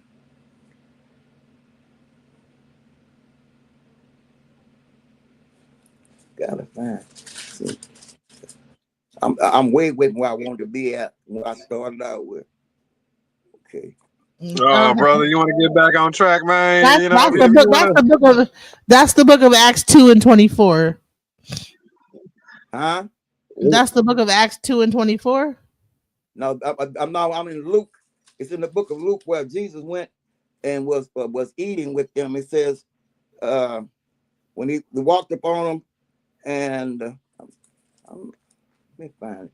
When they were after the resurrection, he went out, and then when he met with them, they thought he was a ghost. He said, "I'm not a So ghost." this guy says twin refers to astrology. Gemini is the twins. No. That ain't what it says in the definition. Don't try to add no stuff in there. We know what it didn't say Gemini. It says the word says Didymus. They call him Old Doubting Thomas based on the word, because our preacher back then was 85% illiterate, so they couldn't call some of the word. You know, Old Doubting Thomas, he didn't believe. Well, the word is Didymus. And the word Didymus means twin according to the dictionary. Not according to your Quictionary, but according to the dictionary. Stay within the lane, bro. Of that year, right? Don't try to be an apologist. We know astrology when we hear it. That has nothing to do with astrology. That's talking about. I like this guy. Real talk. Don't make it. Don't hold their hand. Don't fucking don't baby them niggas. Don't get out there being a Christian apologist, because none of this stuff gonna fit. You throw it ain't gonna stick on the wall, because you got defending for that man. Yeah, real talk. Too much so he's trying to say that literally the whole Bible is astrological. It is not. Now you got some astrology in it, but the Bible is myth, mythology, allegory, dogma, and legend. That's what it is. The people who build it. It's allegorical or it's mythological. The way it's built. Matter of fact, you got two stories in the Bible that where we're talking about heaven coming to earth. You got Revelation and you got the latter chapter of Isaiah. The same story told over, but it don't fit the narrative. And I'll go there in a minute. I'm trying to find this where Jesus they were fishing and he went and ate with them. And he told him, I'm not dead. Shit. Matter of fact, I'm gonna get up out and go somewhere and I'm gonna stay gone. And say then he died of old age because he had a son named Barabbas, Jesus Barabbas, and he had a wife and he moved and got married and went on down in the that man crazy. Nope. John chapter 2 talks about the wedding that he had. Oh, come on. Woo. So he's saying that Revelation 12 and chapter 11, chapter 12. While you're looking up that, all right. I gotta find. Gotta take a shortcut. My wife just left to save time because we can go. What we're looking at. I don't know what 11 and chapter 12. No, that's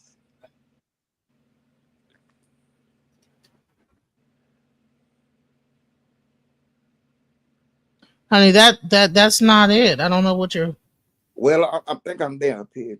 All right, so it's 11. But Revelation 11 says, "And there was given me a reed unto a rod, and the angel stood, saying, Rise and measure the temple of God, and the altar of them that worship therein." Let me ask this question: why was Revelation the last book canonized, and why was it canonized in 90 A.D.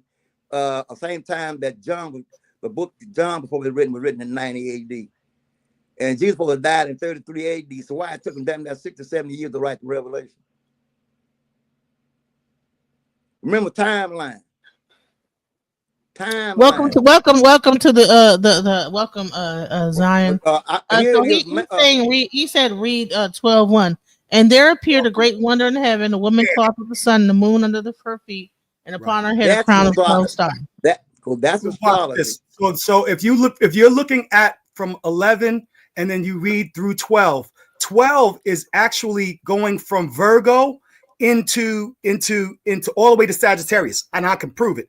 And then now when you go back and look at Revelation, excuse me, brother, I'm not trying to, you know what I'm saying, detour your rant. I'm just saying. Hold on. Shalom. Yeah, he just saying slow down, brother. You just got in. You're coming in hot. That's all we're saying. Just slow down a little bit. Peace, my brother. We're not talking about astrology. Yeah. We're not. No. We're trying to when you bring up the twins, you're talking about that was written in Greek. What book are you reading from, and who wrote? Brother, let's stay I'm When you're reading the talking civilized. King about, James. hold on. When you're talking about No. the You're not going to come Gnostics, in and the hijack this Gnostics conversation. Yeah, interpretation, brother, you You're just not the got going to here. Gnostic come in Relax. because, interpretation is listen, not Yeah, you you canon. come just in here. got here. The I'm Gnostic catching the car by interpretation the is not Hold canon. on, Zion. Okay, everybody got to calm down. catch Okay, you I caught know you're trying you to say caught the Zion, you something. car by can't the come in tail. hot like We're that, You not can't brother. say No, nothing talking when people are about. filibustering. no, hold We're on. not talking We're gonna give about you the floor, you I and was Zion. your going Just to chill emotions. show out. you why it, brother. Listen, You are in listen. your emotions. We're not talking what you're talking about. We're talking about general basic layman knowledge. We're not into the astrology. I can take you to the astrology. I You can can't go even get look. to Hebrew. You over here reading in What? English.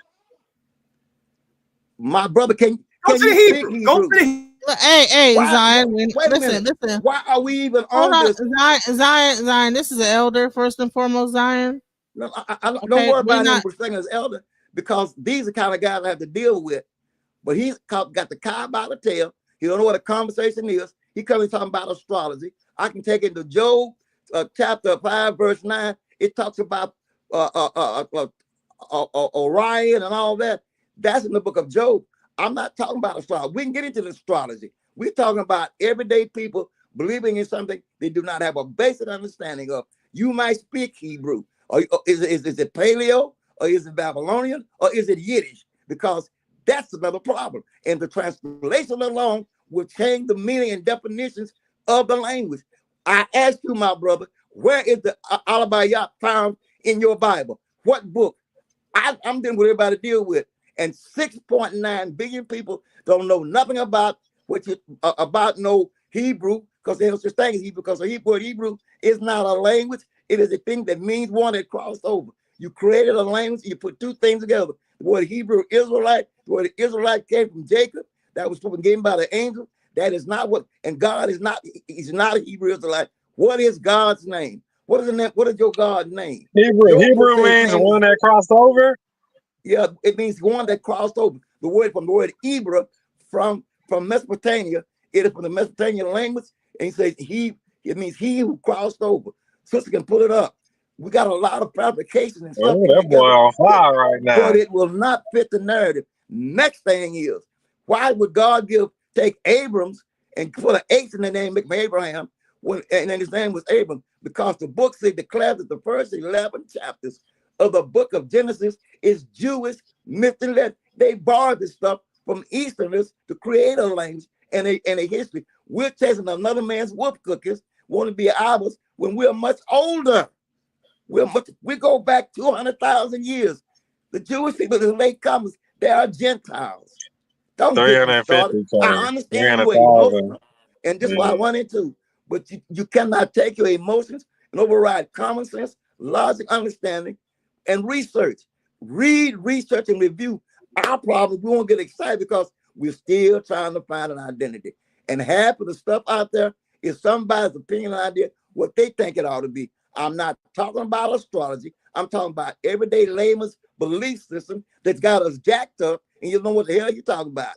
And I put it like it. I don't Well, get well, offended because I'm an elder. I will say that there has been some new understandings that do think that the Bible is a book of astrology, and that Well, I really mean, with that's all fine of and good. Well, I mean, we can go there. Go to Job, chapter 5, verse 9. Go there. Let's go there. You want to go astrology? Then you got to tell me who Leviathan is, the great sea monster that rides the sky. Job chapter 5, which is older than Genesis. Ain't that something? Job chapter 5, verse, start with verse, just start with 9. We're not talking about astrology. I don't want to get into the astrology. Come on. We know what the word halos and all that stuff. We're talking about in the book of Job, it might the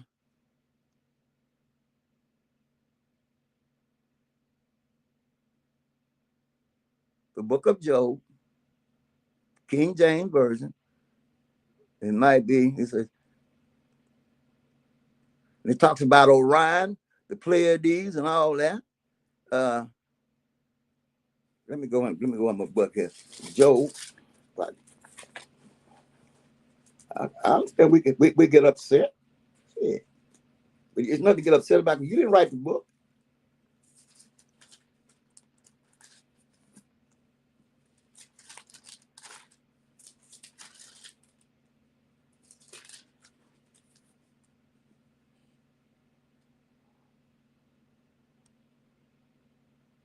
Job chapter 9, I'm sorry, starting with verse 8. Job chapter 9, starting with verse 8, or let's go to verse 5. Job chapter 9, starting with starting with verse 5.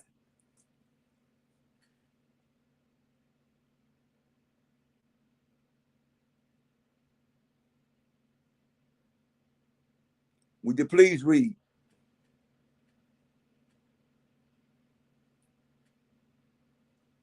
Would you please read? I'm sorry. I was reading on mute. Which removeth the mountains and they okay. He is wise in heart and mighty in strength, who has hardened himself against him and hath prospered, which removeth the mountains and they know not, which overturneth them in his anger, which shaketh the earth out of her place, and the pillars thereof tremble, which commandeth the sun and it riseth not, and sealeth up the stars, which alone spreadeth out the heavens, and treadeth upon the waves of the sea, which maketh Arcturus, Orion, Orion. and Pleiades in the chambers of the south. That's astrology right there. That's plain. That's plain. Okay. Then go further. It talks about Leviathan in the same chapter. Who's Leviathan? Leviathan is the great sea monster. It talks about Behemoth, the other dragons and stuff. So come on. And why is this book? Not the Why is this sea book? monsters and dragons. Okay, yeah. Why is this book in the book of poetry, Robert written and with others? It's called the book of poetry. Psalm, Proverbs, and Job is in the section called a poetry. When Job is older than Genesis. Good God, man, you're dropping fire right now. So don't Would you like to? He's saying that Leviathan is a Scorpio. I don't care what they want to call it. I'm saying what the book said it is. He said it is a sea monster. And then you got Behemoth. Well, a Scorpio is a Scorpio from the sea, or does it come from a land animal? All this, it did just tell you that. And then it goes in further and more in detail, you know. But Well, didn't one of them live in a well? Didn't one of them live in a well for 3 days? Come on, whoa, whoa. Come back up and just talk, bro. Just don't be yelling. You didn't have to Yeah, like. you know what? Hey, hold on, Monica. Yelling real loud.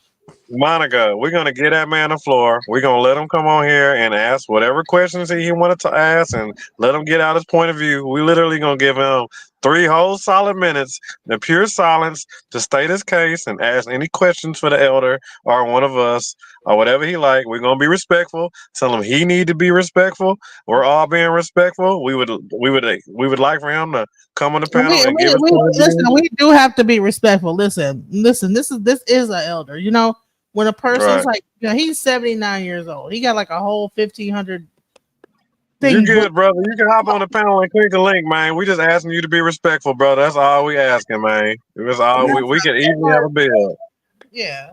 You know, we can be emotional. We love you. We love you, Zion. You know you loved over here. You know, I know it gets You know heated. what? He got something to say, y'all. Let's go ahead and give him 5 minutes to say whatever he don't want to say. Go ahead, brother. You got the mic. You got the flow. Yeah, I'm not upset with nobody's information. I just don't like to be cut over when I'm trying to complete a thought. At least finish my sentence and put a period on it. When you start cutting me off, that's disrespect to me, and then I don't care about how old you are, nothing. So anyway. So when we get down to Genesis, yes, Job is the oldest book in the Bible. Actually, it's said that Job actually has its origins in Mesopotamia, and like the epics of Gilgamesh and stuff like that. It really was not a original book from the Hebrew perspective. It actually predates Judaism in itself. So I agree with you on that, Elder. But when I'm talking about Revelation, some of the signs and things that we see, the sea monster is related to Scorpio. The Greeks looked at it as a scorpion, and we can see that duality between the dragon that came out from the pit and the scorpion. The scorpion in the Hebrew, the way they translated and looked at the stars, they looked at it as a sea monster. You know what I'm saying? With a tail, with a tail, right? Also, when the Satan was Lucifer was supposed to be cast out of heaven, his tail drew a third of the angels. So these things are symbolic. They're not literal. So they're not talking about literal sea monsters. Now, even with the twin situation, you have the two prophets or the two witnesses that also corresponds to the two candlesticks, two olive trees. The twins, that is about the age of Gemini. Even the sacrifices from the bullock, that is Aries. That's the Aries age. The not Aries, Taurus. The ram is the Aries age. So from each age or 2,000 some odd years, they predicted, or they were predicting, or maybe even divining using the stars what would happen. That's all biblical. And then Revelations, if you look at Revelations 12, that whole entire thing literally describes the movement of the sun from Leo into Virgo, into Libra, and then into Scorpio, and then into Sagittarius. That whole entire from 1 all the way down, I believe, to maybe verse 12. So I'm not arguing with that. I'm just arguing with you on the points. I'm just saying that there's a lot of astrological symbolism, especially when you start getting into Gnostic interpretations, because the Gnostics were looking at the Bible from a very esoteric standpoint, not a literal standpoint like some of the church folks use today. I don't look at everything in the scriptures as literal like church folks and a lot of the Israelite brothers want to look at it today. There's a lot of symbolism in there, and there's a lot of things that are astrological and time related. So I rest. It sounds to me like y'all do Thank you. agree to a certain point that it is mythological. Are you But sure you sister, got anything you want to add to that, brother? yeah, Are you because sure you? because first and foremost, everything you said, I can agree with. Studying on the astronomy and astrology, we were not talking about astronomy and astrology. We was talking about literary language of the layman that runs around claiming these things. We did not bring them, and I would love to talk with you when it goes to start. I can do that too, but that's not what the topic is about. We're talking about another knowledge that people are following and don't have a clue, and they're missing the mark. You know, Right. I agree with you on a lot of that. You know, something, and we can go into it. That is not the subject. The subject was talking about the danger and misconception of the thing about God and the Yeah, Bible, not the about fallacies and the astrology. pseudo Because I statements. can go Yeah, it into wasn't the about cosmic. astrology. We can go into the cosmic creation. We can go into things and deal with that, and we're on point.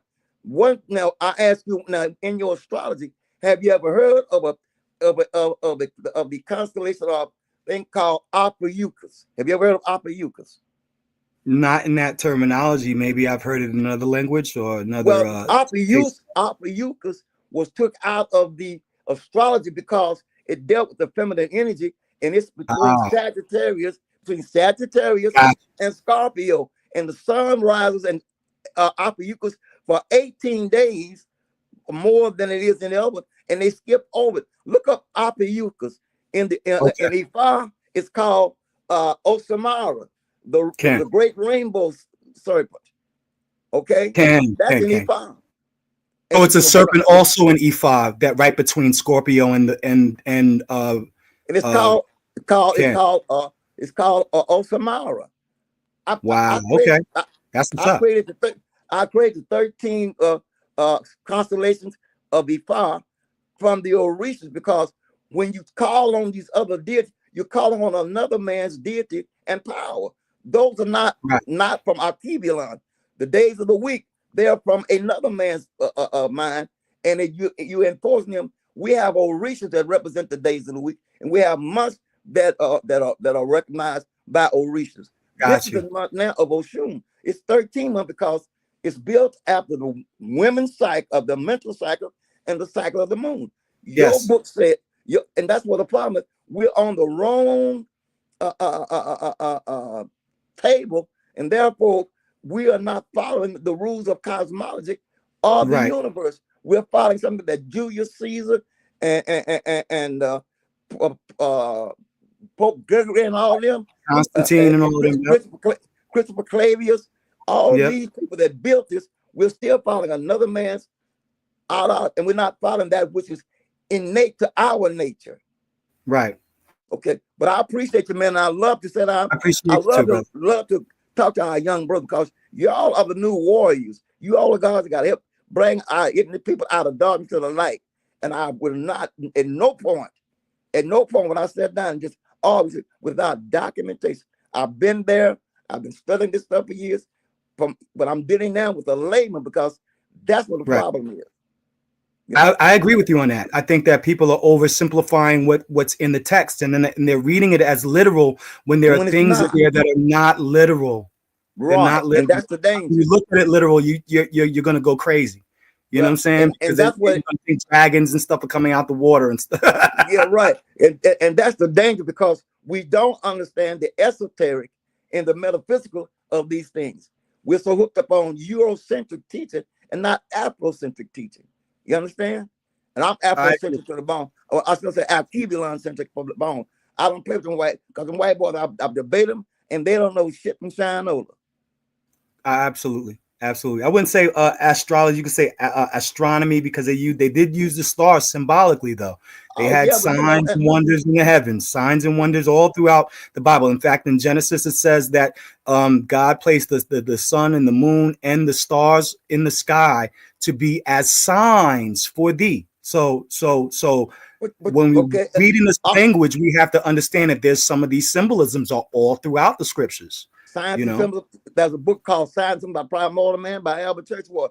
Also in your Bible, in Psalms 104, verse 19, it says that the moon governs the season and the sun know where it sets. Am I correct? Psalms 104, yes, sir. Verse yes, 19. Sir. Ken, absolutely. Okay, so when you understand these things like I do, I can go on both. I can go on that astrology level. But I'm dealing with the layman, the poor man out there that's crying out for this, ain't got a clue. Post, they ain't got a clue. But you know what? I'm gonna say this though, Baba Yashabiyah. My audience is not necessarily all laymen. My audience are some people are very, very versed in a lot of this stuff. So just understand that there's a bunch of mystics in here. That might be why you're getting pushback, is because my audience is not your average people that would not know all this. So that's probably why you're so that's what it is. No, Bob's giving them deep knowledge. He's giving them real deep knowledge. Like for real, straight up. Attack on the ordinance, but there are people out there that they run into that they cannot defend because people has a certain level. You got to go there. And this is, I'm not, like I said, don't believe nothing I'm saying, do the research. I'm not here for the attack. I'm trying to share, and I preach, and I preach, and I love the platform. You need to. And hold on, can I also say this? I have a 74% male platform. 74% of the people that are watching this are men. Beautiful. 20, I think 20, whatever that number, 25% are female. So a lot of men are watching this, and a lot of the men that are watching this, they are not, they already, a lot of them know a lot of stuff. So therefore, some of them are like, okay, so you're gonna get, people that's in the audience, and they're able to they're able to they with you, they following along with you, and they're able to okay, well, so that's what's happening right now.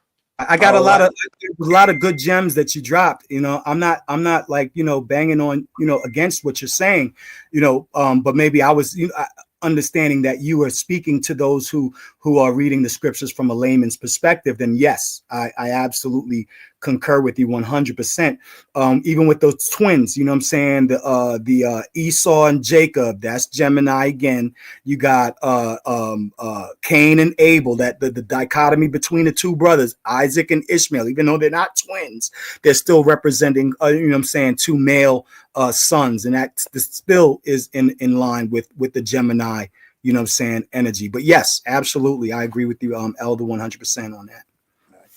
I appreciate it. Motivate. So go trying to get where I was back. We were in the, like I said, the danger, and I go back to it. when we use generic terms, it throws things off. And a lot of the things that people are using, like for the word God, there's 330,000 gods that registered. Also, there's a book called 16 Crucified Saviors. We're talking about somebody dying for your sin and being saved. The fellow we call Jesus is not the only one. You got a book by Kershaw Great. It called the 16 Crucified Saviors, where Yes, even read it. Krishna and all of them went through the same thing, and there's similarities. So you got to be careful. And not only that, in the Bible itself, you got 4 different Jesuses in the Bible. So which one are you going to chase? And then again, you can't chase him if you can't write the man's name, because there is no J in the language to the late Right. 1600s. And in the original King James that I showed you, there is no J's in the original 1611 with the 80 books. There is Right. no J's. Right. That's true. And so that's a problem. And not only that, and back in the day, 85% of the preachers that preached was socially illiterate. They didn't understand none of this. Even when it comes down to so-called Hebrew, like even the Greek. We got brothers and sisters that's in these Greek sororities. They can't speak no Greek. They don't know what that stuff even really means. But because we You want to talking be about the accepted, colleges? They yeah, following the we Greek want to be story. accepted. We Yeah. want to be accepted. We want to be recognized. So we take on another man's jacket.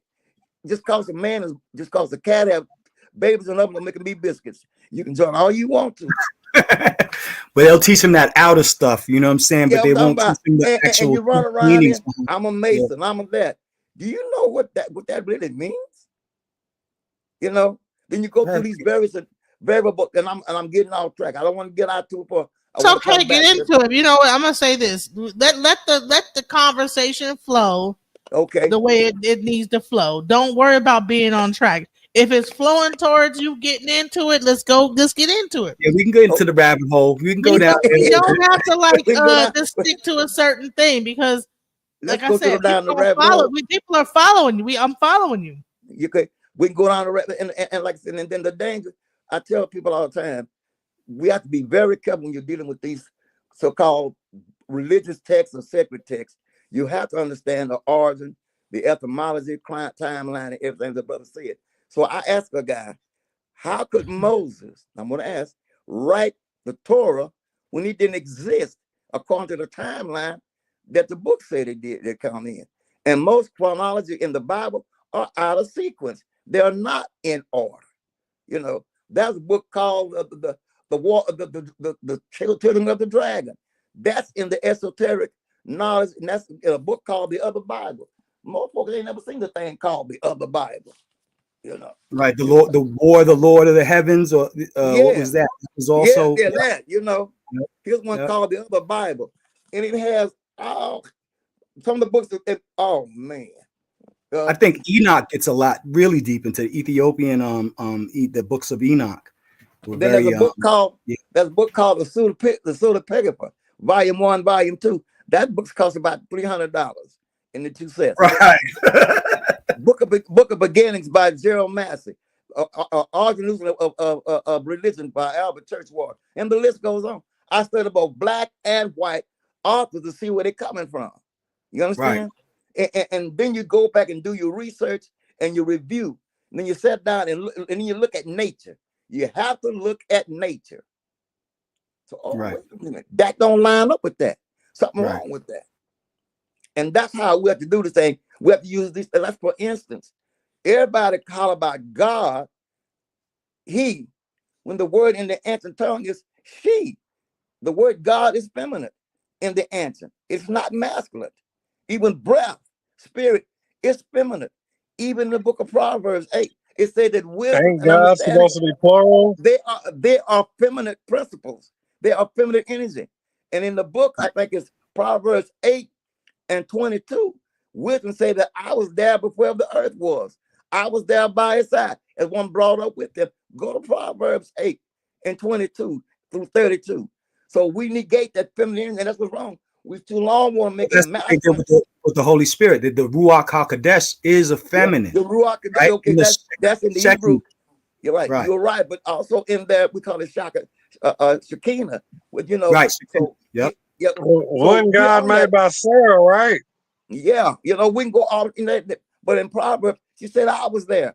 And when you go into the Greek text in John 1, it says, In the beginning was the word. Question, what was the word? Because it's a comma there. Sometimes we read and go past punctuation marks. These punctuation marks is there for a reason. In the beginning, St. John 1:1 was the word. What was the word is the question. That was the word. And you just spoke it. It's talking about Right. wisdom. Right. Shekinah, Shekinah, how you And want that's to in the phrase it. Kabbalah as well. The Kabbalistic tree of life, the symbol, you know what I'm saying? You have that Exactly. top Ketcher, and then Ketcher goes into Bina and then Hokmah. So that Yeah. Bina, that breath, is a feminine, right? Yeah. So Yeah. it was even in the Bible, when you look at it, before, when the earth was void and without form, it was Right. the Ruach that hovered over the face of the Exactly. deep. So you and I on the same page. But check this out. Isn't it ironic that they want to give the thing to the apple when it was the fig? What did Eve eat? What did she eat? She ate of the fig. It was no apple. Apple shouted to masculine when the fig it was feminine. Why did they cover themselves in fig leaves? Why did they put some apple leaves around them? Why did they cover themselves at all? Look at the fig, the sacred fig. It looked like the ovaries of a female. Look it up. They changed the gender from feminine to masculine That's the bomb. That's the bomb right there. with the switch. With the switch. You know, and that's that makes sense, because even certain plants are attributed to women or male. You know what I'm saying? Yeah, Even right. in So they give it cultures. to it ain't but a few Right. seeds in the apple, but look, That boy, is, look at that fig. Look yep. at that The fig. fig. Yep. Yeah. Yeah. It And looks why like. did they cover themselves with the fig leaves? Huh? What know about no darn apple? Yeah, it was about sex. You about sex. And then the other thing was, you look at it, Lydia, the first wife of Adam, she got mad because she would not give him being on top of her. Said, you were going to do this side by side according to the text, or you ain't laying on top, because that means dominance. We were born at the same time, made at the same time, and so you don't dominate me. And you got women like that in that because of the leader spirit. You're not going to dominate me, nigga. So get it together. Look her up. So they call her a demon, you know. So she went away. So Also, Ain't that where it say that women should be silent and all that stuff? Where it man, say they don't need to that's talk? yeah, that is all Christian, or shall I say, Western Christian, Western Christians BS. Because that same guy, they said that Paul said, "I offend you, Phoebe and Aquila, our sister, help them whatever we go to do." She's always been there. Without that feminine energy, it don't exist. And the odd thing about it, and my brother said he speaks it. So then you understand that the first word in the beginning, God created. How would you say that in the I'm gonna use the word Hebrew for conversation? I don't speak it. I study it. My rabbi is the one who does all of the breakdowns on. Well, I tell you what, Sister Monica, go to the ancient Hebrew and pull up and post up that from the ancient Hebrew, Paleo, the original language of our ancestors, that they changed to so-called Hebrew and Yiddish and all that. Pull it up. I sent it to you the other day. Can you post it up for a minute? Now, I'm pretty sure my brother understands the Yashabiyah, right? What is that? Yeah, that's it. Can you bring it a little larger, or you cannot? Yeah, that's the paleo. Paleo. At the very top is that is what they call Genesis. From that, okay, there it is. Now let's go, and at the top, it says The Torah. huh? Yeah, but The that first Torah. line, The the Torah. first line, I got to highlight it. It says Abarashit, Bara, Al-Hayim, Hasaman, Wa'adet. In the beginning, the creative breath made the heavens and the earth. Al-Hayam means power. Bara, so it talks about Bara in the Hebrew is breath. Barashit, Well, that's what Yahweh is, right? Inhale, exhale. Feminine. Okay, yep. So if they show the book, showing the book again. That's the book that we created back in 2000 of the language. I've got all that. I'm a part of that little fat guy on the side there. Okay. So that's me. We were doing, we did it. So we went through the whole layout, even that through the Cherokee language. All that is tied in. And we did a workbook on it. So we know what's going on. and there is no So word in there. was this on Ben when you were working with Ben on Me, or were you working Yes, with? ma'am. At that time I was trying between Ben Ami and a group called the House of Israel out of Jackson, Mississippi, and Cincinnati. We're the one that originated the word Yasharon and Yasharal. We created that at the conference and made it become a part of the language. We said, "Praise the mighty Yah." The word Yah is the name that the God of that Moses supposed to met in the wilderness, which is I am that I am. The name is Yah, and it's in Psalm 68:4. It's the same God that spoke in Deuteronomy 33:26 that I am the God of Yasharon. Then what you gonna do with that? And it verified the characteristics and what. So we created the language from that, and that's what we know is paleo. Yeah, we got the Torah and the Tanakh in the language. What do you think about some of these brothers who call it Yasharallah, which is making it a feminine? It is feminine. If Right. you look it up, it is feminine. But Right. All these add-ons is trying to create something. But the guy is thing called it's called the Holy Name Bible. Wait a minute, let me see if I got that over here. Hold on a minute. Excuse me. School got them books. He got them books for your ass. This the School, we're gonna have to digitize you, man. We're gonna get you in 2025, brother. But I'm just jealous because all his books looks brand new, and I'm like, my books be looking jacked up. Bro. I'm like, I done loaned out so many books. I'm so upset with myself. listen, You never get them back. he got 1,500 books and he read all of them. I lent out this book that my father gave me before he passed away, which was Orin Orisha. And that book he had got from the botanical gardens in the city, and I loaned it to somebody, and I'm never gonna get it back. I'm so mad at myself. So mad at myself. But listen, he got some books for your house. I mean, I can get another copy, but it's not the copy that my dad. You ain't even seen half. That ain't nothing. His library is immense. I'm back. All right, he's back. He got something. He got a thick book right there, boy. Thick ass book.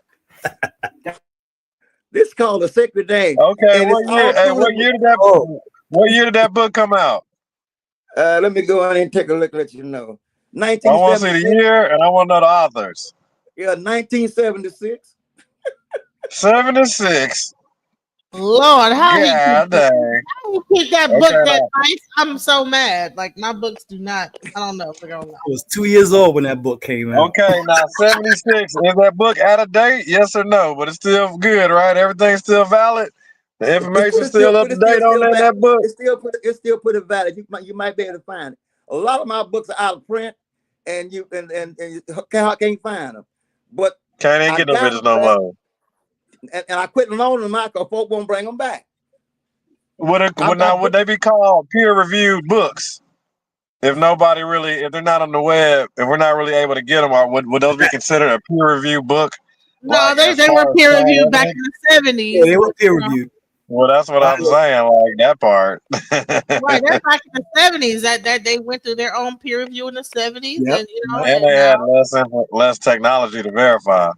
But exactly. He got resources.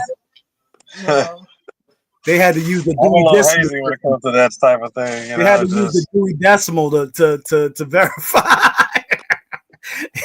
The restoration of the original sacred name Bible, and that was made in the 70s. Yeah, that is a thick ass Bible just for one name. What the hell? Hold on, wait. There's tons of names for even Allah. There's the 99 names of Allah. When you go to with Yahweh, you can El Shaddai, El Elyon. You know what I'm saying? Right. Those fucking little titles type shit. Yeah, they're all titles. I don't think there's a name for the creator. Yeah, but see the thing about it. There is a name. It's called Tetragrammatron. You familiar with it? Tetragrammatron? It's called the Tetragrammatron. They got the YHWH, but it's called the Tetragrammatron. You mean Right, the the Y? four You mean letters. the Y? His initial, Right, Yeah, right. Yod Hey Vav. they use it a lot of time, but it's called the and they Texas represent grammar. that for science, right? Or it Yeah, And represents the even element. What is it? even in that, the YH Vav, the WH. Yod Hey Vav Hey is Yeah, masculine, feminine right. in the So letters. it's I thought it so was it's inhale, exhale. yeah. So in Exodus the 13th, I think the third chapter, verse 14. I am that I am. That is not the name. It's Iye Yik Iye. That's in the text. Right. Then he break it down. It says Yahaya. Ahaya, Psalm right. 68. Saw Yeah, Ahaya. Yeah. 68 and 4. And the Indians say Hiya, Hiya, Hiya. Because Can. they also practice the same thing. Hmm. See. But that Look was a at good one right Psalm there. See, Okay, 68. see, you slipped that one see, in there Elder. on us. Come on, Elder. Hiya, Hiya, Hiya, Hiya. Uh-huh. Okay. So, so it's a lot that we cut into, but once So you again, did you just say that the Indians are Christians now? they But got converted because no, but Oh, they were on the convert. basically right. they were are tied into the tribe. But you find out many of these tribes. These ain't the people. Our ancestors Yeah, they was come in way the after the land fact. Way after the fact. that you call the Americas, because the Americas is the original Egypt. You're aware of that, right? Oh, so you about to pull the America, Egypt, Oh, Africa we're as going Egypt, that right? road tonight. No, Uh-oh. it's documented. It is documented. Okay, Where hold I on, live wait, at, wait. I'm not tripping. I'm willing to go down this road with you. So I know we got Egypt, Texas. You got Egypt, Memphis, right? Or Cairo, Memphis. Cairo, You got Memphis. Egypt. You got a few. I get you got Texas, even got Egypt. We got Israel out here too.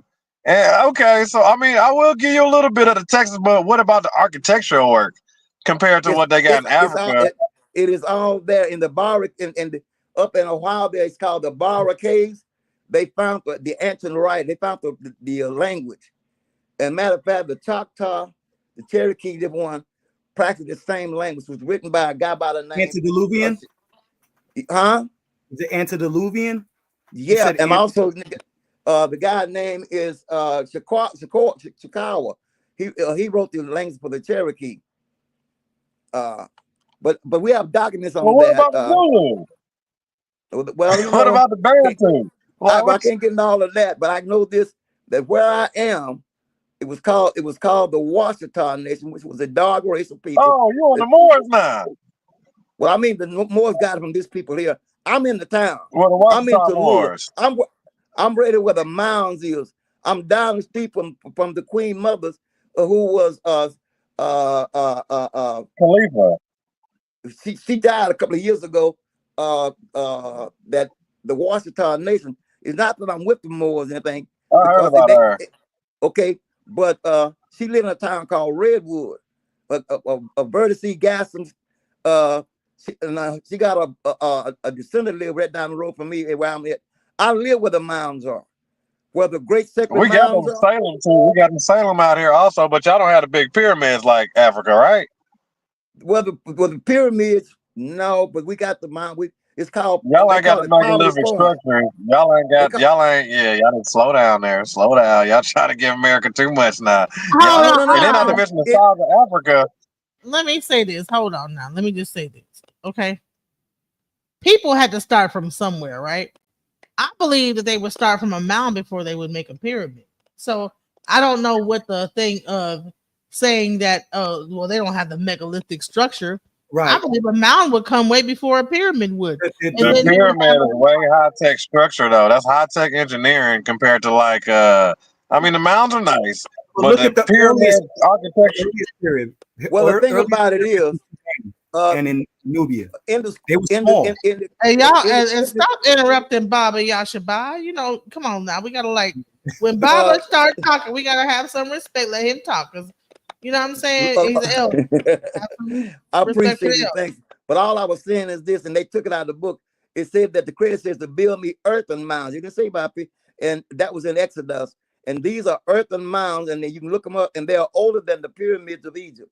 We've got some right in Louisiana. Matter of fact, LSU out of Baton Rouge, it is older. Poverty Point is older than the pyramids, and it's documented in the archives and the record. Look up Poverty Point. It's older than the pyramids of Egypt. Monica, type it Oh, in. the pyramids, 2000 BC, 3000 BC, 5000 BC. These go look up the mounds, mounds. They call them Indian mounds. The mounds in Louisiana. Then you got mounds throughout. There's 120 different mounds throughout as we travel.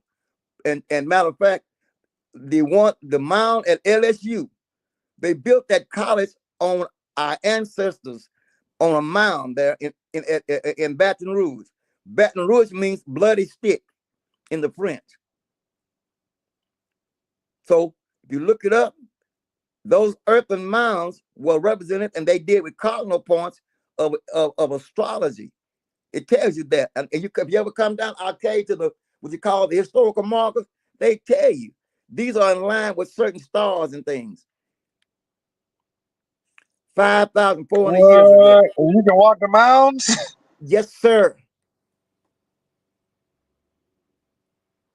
Yeah, I'm gonna have to go check them out for sure. Yeah. And they're older. Now let us But proceed back. what about the stuff they found under the pyramids of Egypt though? What they Well, say I mean, that shit like they do all that fine and good, but I mean, all I can say is I'm here. I'm Professor, I'm here. I live down the street from mounds. I can go down the street and they're protected by the federal government. It says do not trespass. Federal government. Why you don't put a sign on some pile of dirt saying do not trespass? Federally protected. If ain't nothing to it. That's crazy. that part? They want to keep you away from the So you secret. can't even sit on the mounds. You can't go to the mounds and give reverence. Yes, Nothing. yes, yes. You can't. Is it covered by a gate? Is it like a gate around it, or can you go off? No, not now. You know, when people start digging in them and going, but they are protected by the federal government, and you can go up. And matter of fact, they got steps. If you pull up Poverty Point, it was called Bird Mound. They got long steps going up to the very top. You can go up there and do your rituals or whatever, your prayers, or up at the very top. Yeah, we got one. We got some over here in the city of Tallulah when you came down. How tall are they? Huh? How tall are they? Are they tall? Big ones? You got some that because them white folks, when they cut them down to grow crops, they done did everything they could to the boy couldn't handle it. So they were tearing because it represented us, and it was called Day de Money de Washita. That's why when you look up, there it is. You see them long steps going up. Yeah. They found artifacts and everything. Our ancestors, man. Oh. Yeah. Oh, okay. I hear you. I feel you. Yeah. It looked like you know, and I'm right here. I'm right down y'all the are street. big on the witchcraft, on the voodoo and all that. Y'all are real big on all that stuff down there. I love it. It looked like they cut a mountain down into a molehill. They looked like they did something to it. Yeah, they did, man. And they also they copied a lot of the government set up in the to the left, that half round circle. Yeah, it's over there. Yeah, it's over there, man. I love it. I heard man. that before there were actual pyramids, they had more rounder structures, like round tops to represent the female, the cervix, the uterus. Yeah. So it makes sense that a mound would exist before a phallic like, symbol like a pyramid. Well, the thing with the pyramid is the 90-degree angle. It's the 90-degree angle, the pi, all that stuff. That's the geometry that's in it. Well, a mound is round and a see this whole round thing that look like a cervix to me. See this over here? Okay, but and we go on and on. There's more, and Monroe, Louisiana, was supposed to be neutral ground for our people, but they come and they took it through eminent domain. There you go, through eminent domain. That's why I look up. You can go up there. See how that looks. What does that look like? Come on now. It looked like the House of Congress. Well, no, it looks like a cervix, a uterus, and Okay, then the yeah, cervix. you break from that point. But what I So was if saying you is, that's a baseball mound. When you look at the baseball stadium, right, that's yeah, how a baseball stadiums look. You know what I'm saying? That's a And calendar reader, right? baseball is really, when you look at baseball, the whole thing is you're throwing a white ball into a all right thing now, and hit into the thing, into into the the idea, cervix. You know, yeah, so okay. we But can get into all that crazy stuff. yeah, so and I'm right here in the town. Matter of fact, I'm in the town where that the first African brigade defeated and conquered the Confederate. We beat the Confederate army in where I live at right today in Tallulah, Louisiana. When J.J. Greyhound, the so-called Confederate, we whooped them right here. It was called the African Brigade. It was called the Battle of Milliken Bend. This wasn't the black man first showed that he had courage and he would fight. He fought hand to hand against bullets and bayonets and defeated the Confederate. That's why Grant was able to defeat Lee at Vicksburg, Mississippi.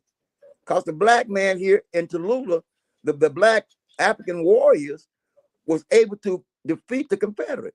It happened where I live at right here in Tallulah. Matter of fact, one of the surviving plantation is owned by a black man that lived and Monica's been there. When we did the celebration, when you came down to that white building we was Yeah, at, I was there. I was there. I and still got that is the pictures. oldest, and it's owned by our people. Mm-hmm. And let me tell you something. How serious it is. I heard. Let me tell you something. I thought people were like in the neighborhood screaming and hollering, and couldn't find out that there was nobody in the neighborhood doing all that. It was people like ooh, making all these crazy noises, and I thought that there were people doing that to mess with us. But come to find out, nobody else heard this but me. It's 125 slaves I buried can there right hear now. people screaming, "Ha! Boo! Boo!" They were like saying it's like boo. It was crazy, and It's all throughout the night I heard stuff like that, and I yeah, thought it was people in the neighborhood trying to fool with us, but literally, it was I was tapped in somehow to hear that yeah. because nobody else could hear that. It's But 125 slaves buried where we was at, and there was inside the house the bones of a slave that was hung with a chain. They found under a tree out there, and some of the graves of the old slave masters is on the side of the house out there too. You talking about a goon Brother, goon? brother, I need to ask you, what do you know about World War One? What I know about World War One? Only what's in the history book. Only what's You in the said history only book. what's in the Yeah, but I can you tell know. you this. I can tell you Yeah, what this. you know. Yeah, let me know what you got. Tell me whatever you know. My great ancestor, Sarah Lucy Bagley, was the last slave to be tried in the anti-slave court, and she married a Union soldier by the name of Johnson. Her name, and she was the last one to try. And her, when they captured her, it started an uprising, and the whites even came out to fight because she was done unjustly and she escaped, and we're tied to that through the Civil War. Her name is Sarah Lucy Bagby. My name is Alvin Bagby, Bagby, and she buried up in Cleveland, up in Cleveland. But she was the last lady to be tried in the anti-slave court. That's documented.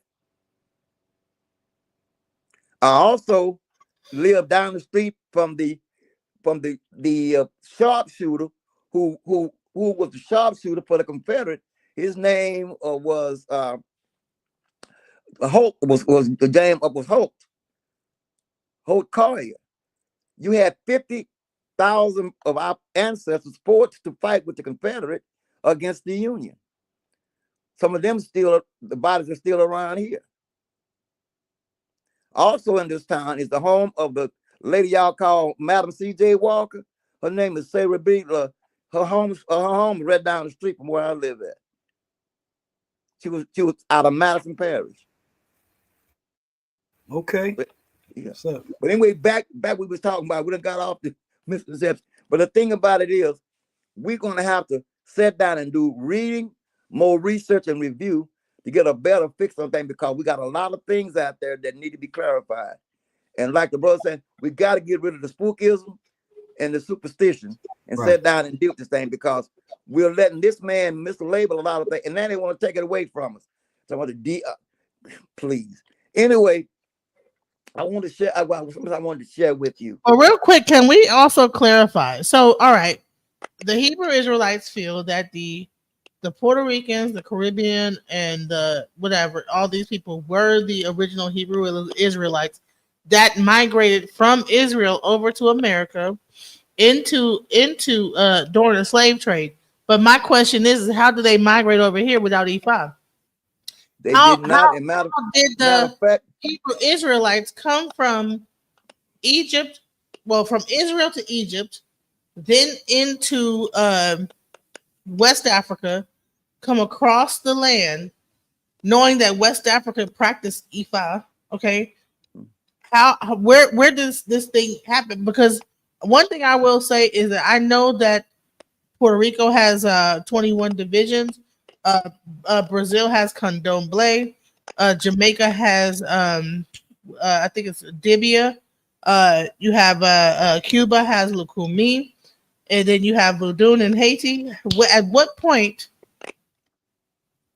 did the Hebrew Israelites? Because only because I actually in my debate with Devion, I talked about that the Hebrew Israelites, they were not even considered to be the Hebrew Israelites, and everybody came over here until Samuel, I think Samuel Lee or something like that, Samuel something Samuel made that. I.J. Crowther. Yeah. Samuel I.J. Crowther created the name for the word Yoruba and all of that. And that was in the late 1800s. There was nobody, as a matter of fact, and I showed you this before, they claim about all this Israel thing, but remember, the Israel was created was started in 1917 and was solidified in 1948 under the Balfour Declaration. They got a lot of names in there to create a history, but the establishment of a people called Israelite was under the Balfour, look it up, Balfour Declaration said the creation of Israel, and it's called a state of Israel, not the country. Now they may not disagree, but it says Balfour Declaration. You pull it up, it says the creation of Israel. Now I know Israel throughout the Bible, but remember, they were doing a whole lot of things, but show me the land, and it's right there, it says creation of Israel, 1948. From what? From me. So who got involved? America, France, and Britain, because they were being kicked out of Spain. In their Tanakh, in the Ivory Stone Tanakh, it said that Christopher Columbus went to find a land for the despised Jews of Spain. Let me get their book, their Bible, their Tanakh, and I will read it to you. So we wouldn't come looking for no. Hold on, they put Christopher Columbus in the Bible? Is that what I just heard? Did I just hear that? No, I don't think that's what he was saying. No. What? You know they stole that the flag that they use from 1948. I'm talking. You know that flag actually came from the Black Jews of Harlem and the Ethiopian lights. Hello. Well, it's actually a Moorish flag. The two black, the wings, the two eagles, the two birds. All right, so he's showing y'all something. Go ahead, look at this. What is that? It's hard to see because it's all black. Yeah, you might need to shine some light on it. Yeah, this is called a Tanakh. This is the Jewish book called a Tanakh. It only has 24 books in it. In it, it has a list of historical things that goes on in it. And I'll show you in just a minute. What they got in their book is called the Ivory Stone Tanakh. And I'm pretty sure my brother will recognize it. I'm going to show you the writing. I'm pretty sure he can recognize this.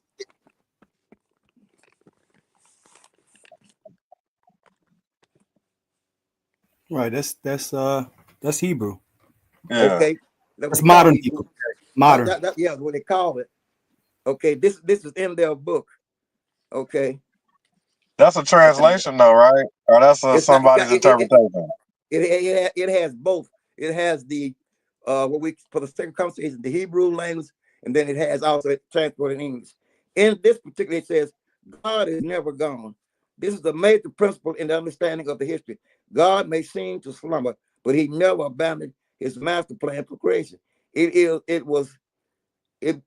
has been noted that the day after the Jews was expelled from Spain in 1492, Christopher Columbus set forth himself to discover the land that would become a major refuge and a source of support for the Jewish people in the future. That's in their Now book. the Moors they're talking about the Moors. The Moors were exiled from Spain in 1492, but that was after an 800-year rule. But those weren't just they weren't just Muslims. There was some Moors who were also practiced Judaism. So when the what they call the massacre of the innocents in Spain at that time, they were actually killing black folks. And then Yeah. those were the actual first slaves, black slaves. They were Jews, and they spoke Arabic, and a lot of them spoke fluent Aramaic. In fact, there's a historical record of one of the slaves that was brought here who actually spoke fluently in Hebrew. And that's before, you know what I'm saying, we were introduced to Judaism through, you know what I'm saying, here in Americas. So you know, there were Jews in Spain, there were black Jews, and there were black Moorish Muslims that were all. But they don't talk about the Hebrews ruling it for 800 years. They taught us the Moors that We ruled just it say for 800 Moors years. because Moor just means black. The Mauritania No, Moor. Yeah, became that a very part. broad, You got broad that's statement. Mauritania. That's a Yep, big part of Africa, became a right? very became a very And broad statement. that's Roman. But you got to remember though, when you're talking about Spain and you're talking about Moor, Spain is that's the Roman Empire too. That's all Right, European stuff too. right. Not to Well, yeah, mention they saved you that's why they started European slaying under up all black those. flag. That's why they started slaying anybody who was practicing anything other than Roman Catholicism. You know what I'm saying? Yeah. And that's where the massacre of the innocents began. They were trying to wipe out anybody who was practicing either Judaism, or if Jesus wasn't your white Jesus wasn't your central figure, then you were a heretic. Okay. I mean, but like I said, it's 800 years of history that they leave out. Is what we're missing. Like they're trying to claim it started there, but there's a big gap that these people was in charge. These people was building stuff. These people was giving the architectural work. These people was running kings, queens, emperors. They was ruling the land type stuff. And then after 100-year fight, they finally claimed they exiled them all. And your boy Columbus They sailed pushed them over to out. America. They pushed a lot of them out. Yep. And Have you ever yeah, heard a book called? Have anyone of you heard a book called "The Protocol of the Learned Elders of Zion"? yes, yep.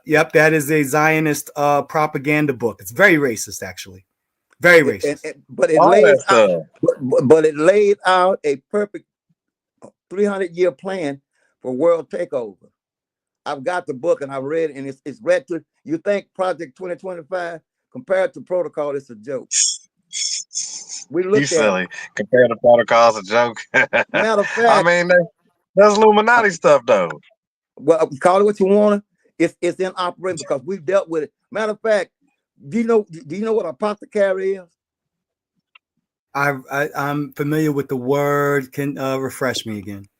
The word it Apothecary. says let in protocol, and it tells you the plan to get rid of they call them goyings. If you understand, you don't know what a goying is, and that is the so-called white man. In that, and it said that the idea is to get rid of him and all of his work. He said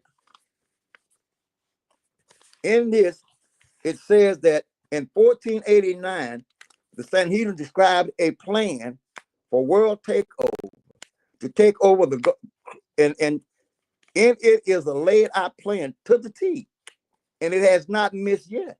And there's a thing called the World Zionist Organization, WOZ, World Zionist Organization. You can look them up. Because they They claim want to all the they was claiming all the education. They was claiming the technology was in America. It was already out, but I heard they was trying to steal the technology, and all led all the way up to supposedly World War I. you know, but all I'm saying But is this. hold on, Baba. I want to say, okay, you talked about the apothecary. Now that interests me because so that means that any person that's able to heal themselves or use herbs, they tried to get rid of those people, and then that's probably where the pharmaceutical industry came from. Is that where? Yeah, it says in of the 5th century, as for what you say about them making attempts on your life, make your sons and daughters, your sons doctors and apothecaries, that they may take away the life of take away the Christian's life. The word apothecary means pharmacist. That's in protocol. And most of your pharmacist schools are controlled by the Zionists. What? What? Yeah, you walk in a lot of places, you see the word apothecary in pharmacies. It says, and it's there to take, and it's doing just that. That's in What's protocol. the name? Yeah, It real says talk. What's the name of that book? Show that book again. Protocols design. yeah, Is that the one? Yeah. yeah. Let me go back. And I'll just scan through it. The 5th century protocol. That's why you It got so says, many Jewish doctors. yeah, Tuskegee experiment, huh? Huh? yeah, yeah. This is the principles. It says the principles and moral of this letter, the protocol, as did the tribe. Here's one from the 5th century, which the Jewish can hardly promote as being a forgery, seeing that it is taken from the Rothschild Journal. Taken from the Rothschild Journal. Okay. It says here, in French, since it says financed by James D. Rockefeller, published in 1889, was 2 documents which shows how true the protocols are, that saying that the learned elders of Zion have been carrying on this plan for centuries.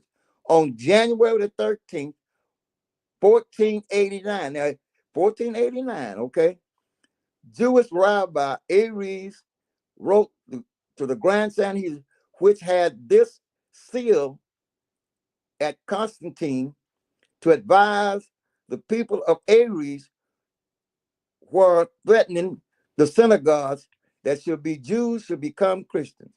He says, dearly beloveds, dearly my beloved brother in Moses, we have received your letter, and we are pierced greatly to advise you. Grand Caesar Rabbi says this: as for what you say that the king of France obliges you to become Christian, do it, since you cannot be otherwise. But remember the law of Moses in your heart. Number 2, as for what you say about commanding you to deprive you of your spoils, he says, it says the law becomes with this law become converted. They are converted Jews, in your possessions. 3, as what you say about them making attempts on your life, make your sons doctors and apothecaries, that they may take away the Christian's life. As what you say about the destroying of your synagogues, it says, make the synagogues, okay? It says, make your sons canon and clerks in order that they may destroy their churches.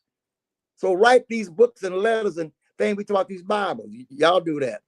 All out war. As for what they, as the many other variables and vexations complaint are arrived, that you should become advocates of law, that they're always mixing your business up with theirs, that you put away the Christians and put a yoke upon them, that you can dominate the world and avenge them. Then What it is the says, yoke? The yoke is the neck thing, right? yeah, a bond is a yoke to control. When you put on the oxes to guide them. Mm. Mm. Wait a minute. There's one called the fulfillment of prophecy in this book. And this what makes the darn 2020, 2025 deal makes it into a joke. It says it says that the goal of the nation is the real God of Israel.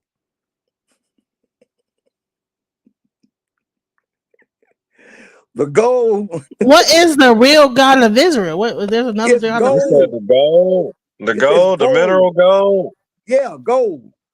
G O Yeah, L cause D. that, GOLD. yeah, cause they Gold. put that in all the computer stuff, like Okay, all the No, no, gold. no, no, no, They no, no, use, no, no, no, no, no, no, no, no, no, no, no, no, no, wait. no, no, no, no, no, no. Gold is so. GOLD. So It that says, means yeah, gold, okay, wait a minute. material, mineral. Wait a minute. The gold. material. Okay, it says the gold. England is closed on Jewish holidays and said that every standard October 21st, gold was uh, unregistered today. Then it goes on, so as for the principal banks and exchanges, the names of Rothschild, Gwynn, and etc. These are the guys that controls the banks, the banking cartel. Yeah, that's But when the without the banking system made everybody. They duped everybody into owning them because they funded all the wars and they ended up yeah, taking Bro, that's control right. of bro, everything. let Yeah. him read the damn book because you over talking the book. God damn it, he got the book. You trying to be over the book. The book, he reading the book straight from the book. Let him read the book because the book No, is. Yeah, it go says ahead. but You without want to know control more of what the book say. God damn it it. says, but without control of the world's press, the power of gold, I want that to soak in. Without the control of the world press, power of gold cannot be maintained. The press the press of one country would not be sufficient. Hence, the necessity of secure control of the line. We have created paper money in exchange for gold and the silver and all the precious metals. So everybody got this paper money. We determine the interest or lower interest. We create that to control it. Right. So, Right. Makes sense. So there gold, are oil, yeah, diamonds is God all they because control all that of that. means that they're able to control it. So that means it's They the God control all of that that. is God. Yeah. And they Wow. say they control it and they set the rate of interest up or down. They say we take this money and we buy parliament. Did not what's his name? Musk just buy the election? Right. Hmm? That's It facts. says Yeah, and you know what? He did that based on his probably based on his actual like stocks and bonds, not from real money. He didn't yeah, but the give them. thing about it, he was able to do that, and you know that he's part of, though he's part, but he's from the German side, the Nazi Germany. Thanks to the Yes. just thanks to the terrible power, thanks for the terrible power of these banks, Jews have forced Christians into wars without numbers, calculated in great wars and wars that have they especially values the Jews that the Christians may be overthrown. They call them goyim. They hate them. What, Goyams? They call them goyim. The Yeah. goyim.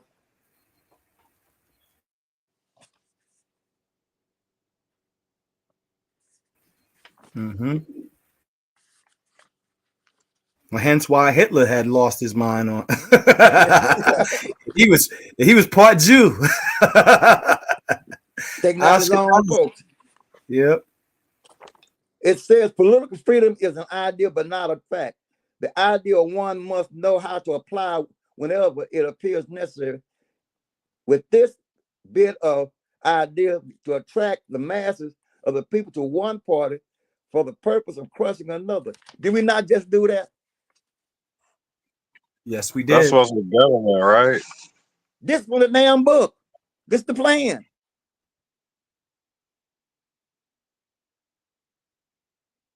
It makes sense. This thing put together back in uh 18 1890. yeah. 1890. Yeah. And look how long they've been doing this. And we run around and remember, these are the same folks that gave you your so-called Bible. Your Bible and So your let Quran. me just be clear. So they had this one plan that started in 18 such and such and such. This is how And it's ahead they still are. active. Right? Now, But then now that they have achieved that plan, now they come up with 2025, the new plan for the new like from that point on. they was told do not deviate. Let me go back and find that. the Jewish rabbi from the Sanhedrin told these people, do not deviate from the plan that you may take over. I will read that now. It says, where we go, da da da da da. And they follow rule to the letter. Trust me. So is that why you think that they've taken over the industry, the music industry, the entertainment industry, all these Everything, things? because anything that deal with control, with mind, vibration, it says do not swerve from these orders that we give you, because because you will find that by experience that humility that you will reach the actual power.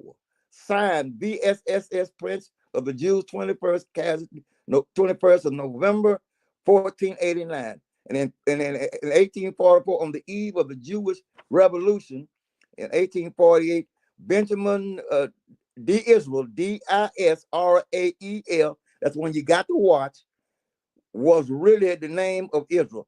The name is Disrael, is the real name, whose real name was Israel, and is one and who was dipped and baptized, published in the Noble Chronicles of the world's governing by a different prodigy.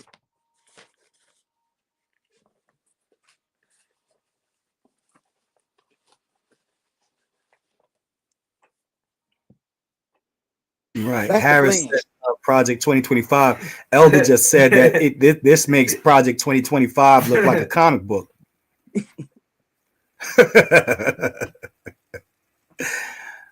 A coloring book. Yeah. Not only that, everybody talk about John F. Kennedy, right? Here we go. Do you Right. not know that John F. Kennedy passed 11 executive orders for control of everything? They call the 11 executive orders. These orders say to take over the healthcare industry, to take over. What do I do with that? I had it around here. Okay. All right. Y'all, I wasn't prepared, but go this way, but I should have been. But it's called the 1962 11 executive order by John F. Kennedy. It goes into detail how the government's going to take over these different departments, even education, everything, health. It's all in the 11 executive orders. This Right. shit they talking about ain't nothing new. We've been knowing about this way back then. We knew about the thing back in the 70s. Thing was called Iron Mountain. When they met at Iron Mountain. Have y'all heard of Iron Mountain? No, Have I'm y'all not ever heard of the thing familiar with meeting at Iron Mountain? How about the King Alfred plan? Have you ever heard of it? No, go ahead and teach. Okay. Sister Monica, baby, look up the King Alfred plan on your Google. Then we got another one called the Bohemian Grove. And now we can go on and on. We know about the Bohemian Grove a Let's little go bit. back to let's go back to Iron Mountain and King Alfred plan. Mm-hmm. We were studying this stuff back in the 70s and 80s when we were finally finding an identity. The various departments that we're dealing with now, like the Council on Foreign Relations, the Bilderberg. Okay, there we go. What we got, babe? So it says the King Alfred plans a fictional CIA-led scheme supporting the international effort to eliminate people of African descent, invented by author James A. Williams in his novel "The Man Who Cried I Am." So is that like a fake thing? Baby, it's no joke. 1967 novel.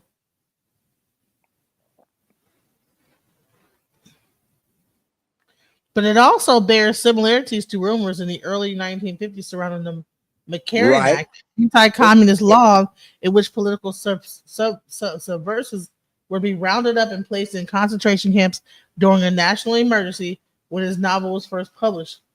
Williams photocopied portions of the book detailing how King Alfred planned and left copies in subway car seats around Manhattan.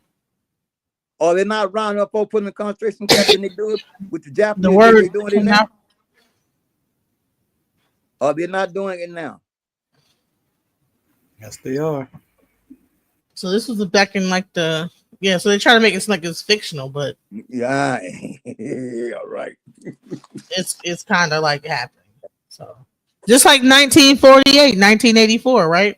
They Yeah. say the same thing about Willie Lynch, the Willie Lynch book, and yet and still we see these things happening and it's working.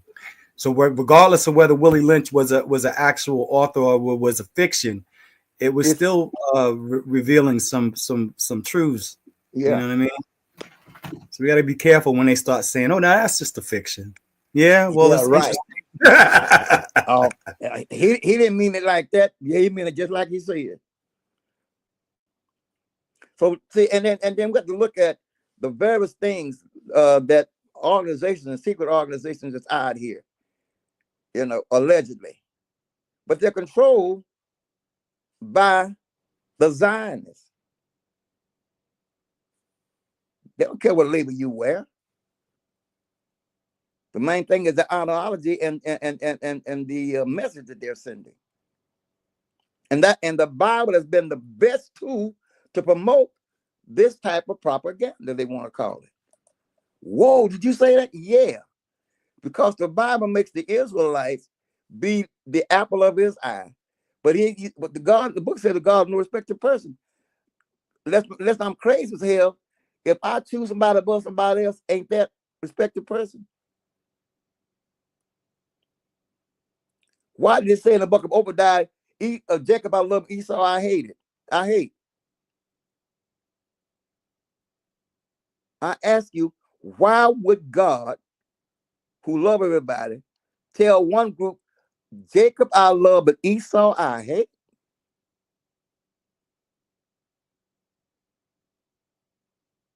You don't make sense.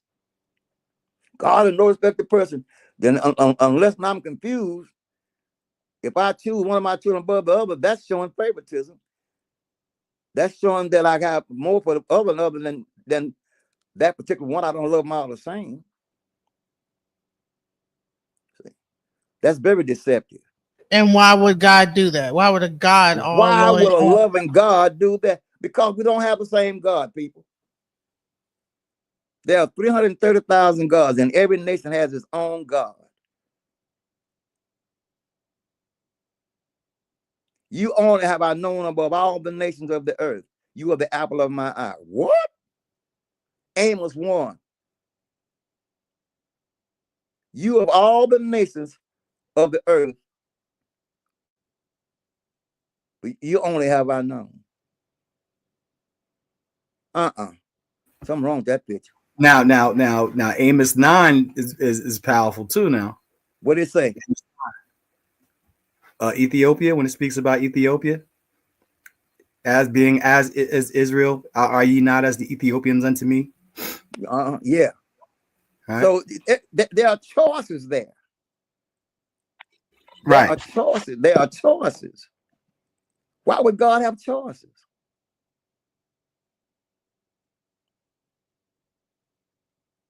Look at Isaiah 42 and 8. Isaiah, we can just go through the book. As my Hebrew Israelite brother would say, we can go through the book. The Christians, whoever group, because you can cherry pick and make it. But this book specifically talks about a specific people, and not everybody. Even though the world wants to make it be everybody, it ain't everybody. I am the Lord. That is what? Something left out.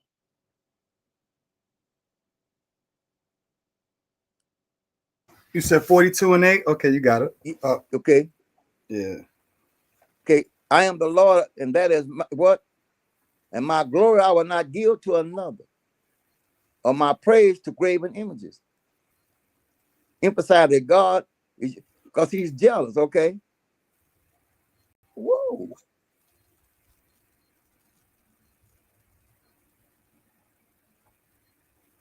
Mm-hmm. Look at Isaiah 63 and 17.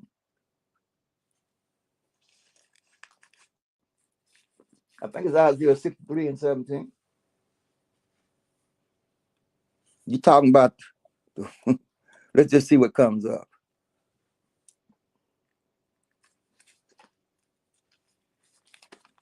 I got it. Okay. O Lord, why hast thou made us to error from thy ways and Wait a minute, harden? wait a minute. Hold on a minute. I got to go back and check something here. That's Uh, 63 and wait, you said 63 and 17? yeah, I believe it's 63 and 17.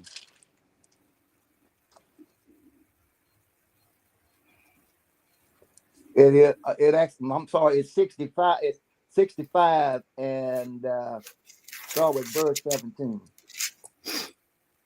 Okay.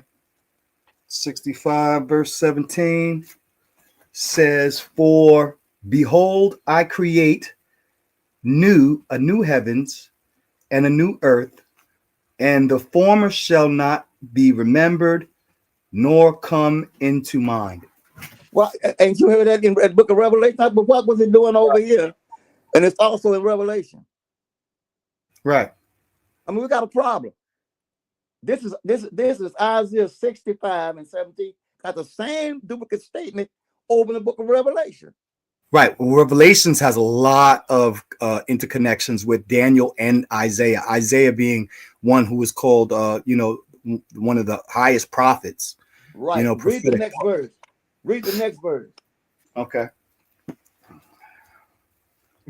17 and 18. But be ye glad and rejoice for forever in that which I create. For behold, I create Jerusalem a rejoicing and her people a joy. Okay, keep going. Okay. 19, and I will rejoice in Jerusalem and joy in my people, for the voice of weeping shall be no more heard in her, nor the voice of crying. Next verse. Then shall be no more thence an infant of days, nor an old man that hath not filled his days, for the child shall die 100 years old, but the sinner being 100 years old shall be accursed. And it goes on and on. Mm-hmm. Then they talk about you having children and growing vineyards in that particular chapter. Right. Yeah. Then you can go to, I think it's Isaiah 45 and 7, it says that I created evil. I created both good and evil. I think it's Isaiah. Right.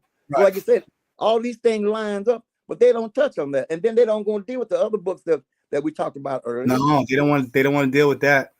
No, they don't want to deal with those apocryphal. They want to deal with the Maccabees first. They want the feel good stuff. They won't want the feel good. Jesus loves me. I'm saved. That's yeah. And another thing, and it's sad when you look at the so-called the Barada Shah. I'm gonna piss some folks off. According to the text and the language, note the word I say. What did I say? The language. The father of Jesus' name is Gabriel. Say it again. In the book, according to the storyline and the scriptures and the language, Gabriel is the father of the guy they call Jesus, the twins. I don't know about that. Okay, let's do this. Go to the book of Isaiah, chapter 8, verse 1, 1, 2, and 3. Look at the language. Now I understand, but I want you to look at the language. And a lot of times you say things, Isaiah, the you said answer, 8. the Proverbs 8, like no, Isaiah 8, chapter 8, 1 through 4. And the answer to the question, the statement generally follows the thing. And I'll ask you a question. Okay. Isaiah 8, 1 through 4. I need my glasses. I'm getting old too. You're gonna get the Elder. spectacular glasses. Oh man. But remember, I'm saying don't believe nothing. I'm saying do the research. Okay. Okay, let me try. I can't find my glasses right at the moment. Oh, man. Moreover, the Lord said unto me, take thee a great roll and write in it Hey, my hair with shall even have bars. pen concerning Masher Salah Michelle Harsha has bar. Hasbar. Right. Okay. So And I took go, unto me faithful witness to record Uriah the priest and Zechariah the son of Jeberechiah, and went unto the prophetess, and she conceived and bore me a bare. son. Then said the Lord, you notice the language? yeah, I see what you're And I saying. went into the prophetess, and she bore. What the make? So he's saying we had sex, and these are the witnesses. Mm-hmm. You see what I'm saying? Yes, sir. And I went unto her, and there's no doubt, because after that she come up pregnant. Well, that's gonna happen. Mm-hmm. Well, a lot of times when you see that went unto her or went into her in the scriptures, that is just a poetic way of saying he laid with her. Okay, go to the book of I think it's Matthew or Luke. Okay. Where Gabriel came upon Mary and through her salutation, and he told her that you're gonna have a child, but lay it on David. Go to he went into go to, I think it's in Luke. The angel appears to Mary. I believe that is chapter 1, verses 25, Yeah, 26, that. 26. And in the 6th month, Yeah, there you go. angel Gabriel was sent from Yahweh unto the city of Galilee, named Nazareth, to the virgin espoused unto a man whose name was Joseph of the house of David. Okay. And the virgin's name was Mary. Okay. And the angel came in unto her. Did what? He came in unto her. Okay. And said, Hail, thou that art highly favored. The Lord is with thee. Blessed art thou among women. Keep going. And when she saw him, she was troubled at his saying, and cast in her mind what manner of salutation this should be. Keep going. And the angel said unto her, Fear not, Mary, for thou hast found favor with Yahweh. And behold, thou shalt conceive in thy womb, and bring forth a son, that shalt call his name Jesus. Yeshua. But the word, you know what? So and it most likely it's in capital letters. Right. Why would she be concerned about how he spoke to her? What was different the way he spoke to her and what happened to her?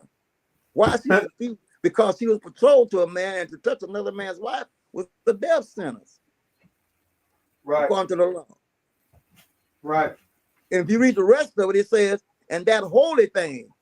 Then it says talk about, so it's some stuff going on there.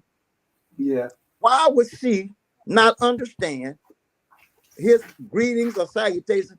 Lest he said it was foreign there. She says, what is this? So what is going on?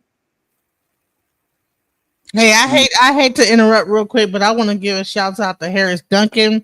He just gave $4.99 on the super chat. Thank you for that little super chat. I appreciate everybody bringing, like, even if it's like a dollar, something. Here we go. I am blessed to make money, money making money, money making money, money making money, money making money, manifest making money, money making money, money making money, money making money. All right, shouts out. All right, wait, no, I'm sorry. You were talking during my mantra. Shouts out to Harris. Thank you for giving that $4.99 super chat. So I had to like give him some praise for that.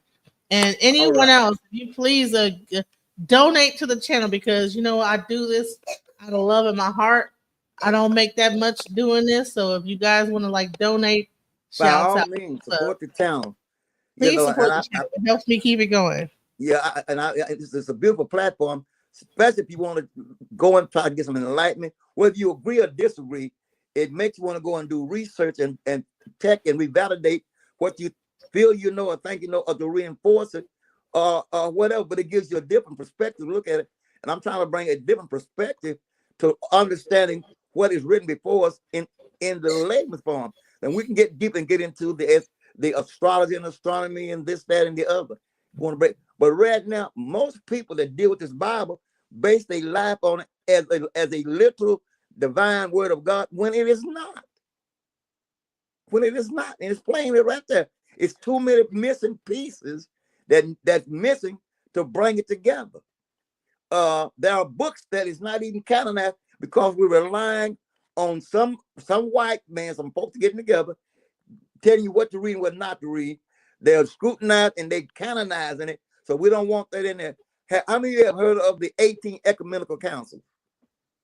The 18 Ecumenical Councils. That's how they formulated the thing about Jesus. That's how they formulated the thing about the books. Aaron, one of the brothers had 8,000 manuscripts. They chose not to use them. 8,000 manuscripts, and they chose not to use none of that man's work. Right. The Council of Nicaea, and how many councils was it? It was 18 ecumenical councils.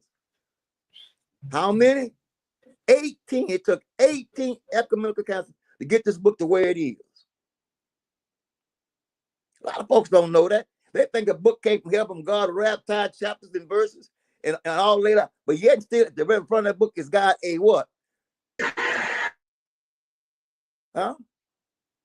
It tells you in the very front of it who owns it, copyright. Don't they call that the crafty council? Copyright dates, copyright. So how do you have a copyright on the word of God? Copyright dates, and by law you can't copy this without approval of the Church of Christ. That's who have the copyrights to the Bible. Did you not know that? The Church of Christ owns the copyrights to the Bible. Now, of course, Donald Trump went out and created his own Bible. He had the Constitution and all the other stuff. So look at it. It has copyright dates, things you can do, it cannot do. Because they own the copyrights to it. That bothered me.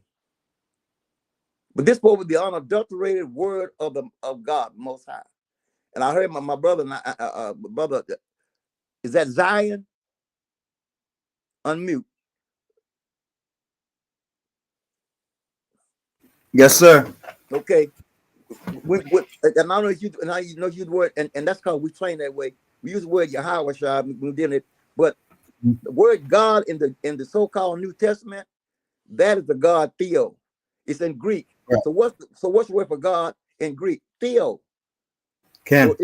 So then there again we meet because if the God name is Theo in John 3:16, that's the word is used there. Ken. Okay. So when we say for God so loved the world, if you look up in the Strong Concordance lexicon, that word is Theo. And the word son is Hulios. It's two words in the Greek for son, teknon and Theo. Once you break it down, it says metaphorically speaking. The only son of God is the S-U-N. And that is in Micah 4:1, I believe. Go to either Malachi or Micah. Go to Micah 4. Let's see, that's the last book. I don't want to mess this up, but let's go there and see. I just get my little book here. The book, that's Malachi. Let's see, it might be Micah. I think it might be Micah. Let's see here. 4.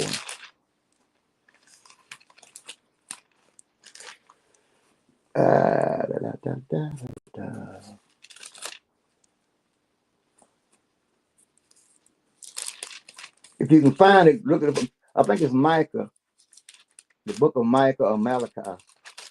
I got Micah 4 up here, and it says, this says the mountain of the Lord. Keep Starts up reading. in the last days. In the last days, the mountain of the Lord temple will be established as the highest of the mountains. It will be exalted above the hills, and peoples will stream to it. We need to go to, I think, let's go to, I think it might be Micah. See if you got that called Micah and see what it says. I'm in Micah. With Micah, which? No, you got Malachi, Micah. No, I'm not in I'm not in Malachi. Okay. I'm in Micah. Let me go and look and see what I'm looking for. Might be Malachi. Might be Malachi. I think it might be Malachi. Might be Malachi. Malachi 4 is what I believe one of the Yeah, Malachi 4. For behold, the day burneth as an oven. Yeah, go to Malachi 4:1.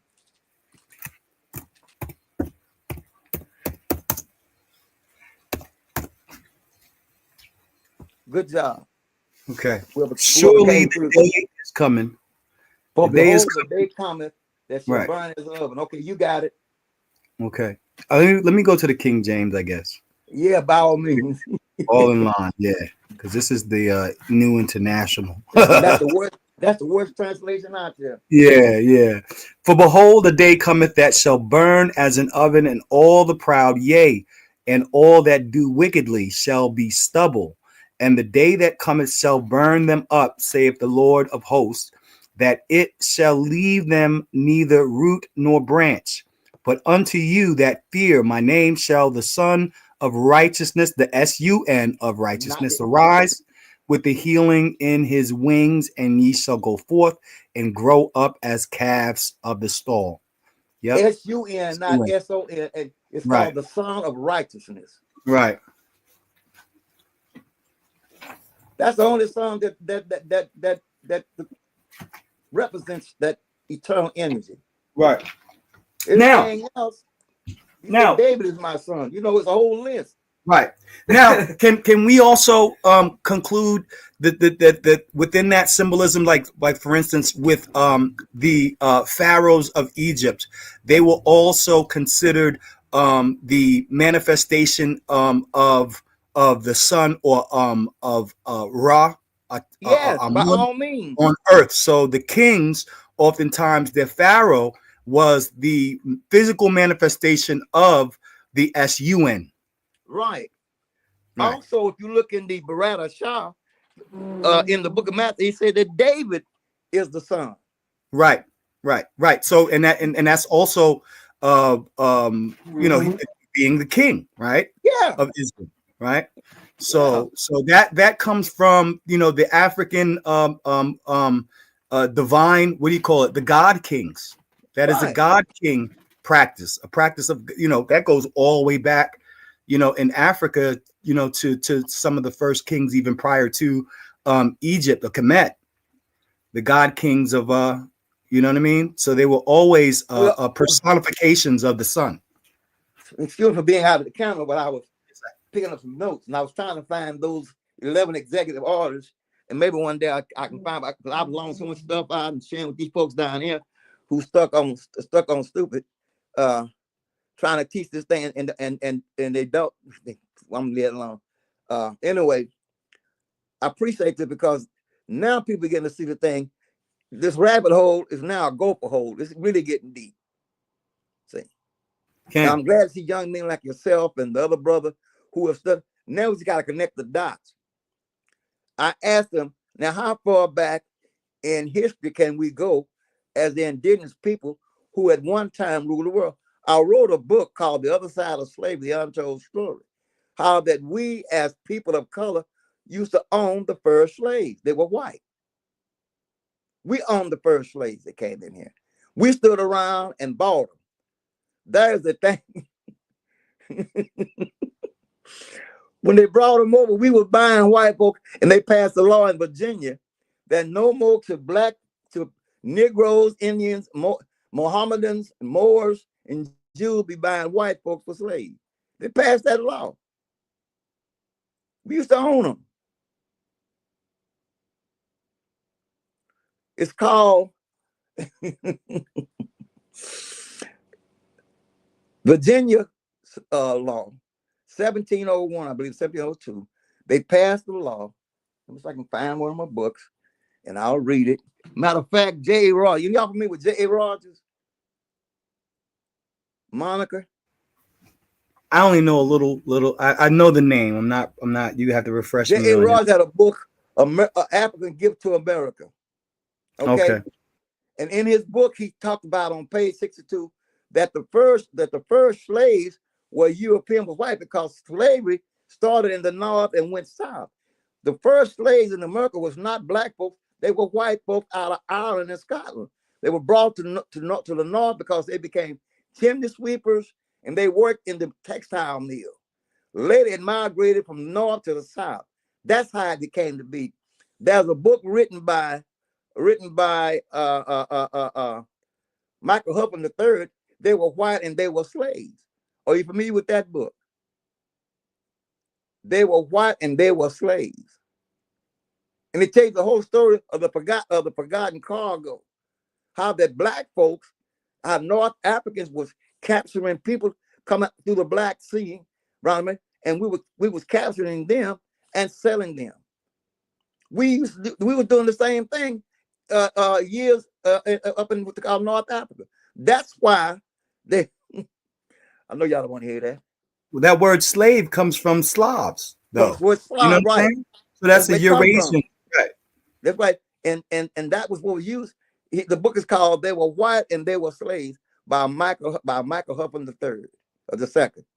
The book is called "The Forgotten Cargo." Why am I going it? Because a lot of these white people run around here thinking, and we're thinking that because they owned a lot of our people, but we was involved in the slave trade ourselves because that was economics back then.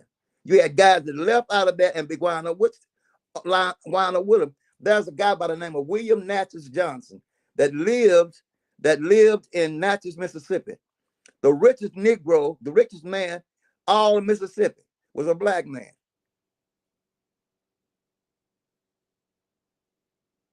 You know what I'm saying? Also, there's a guy named Antoine Dubalac. He was so rich, he was loaning the governor money. We had and the whole deal with the Civil War was to break the black man in the South for his possession because he was richer than the average white man. The average white man was worth maybe 3,000 or 4,000.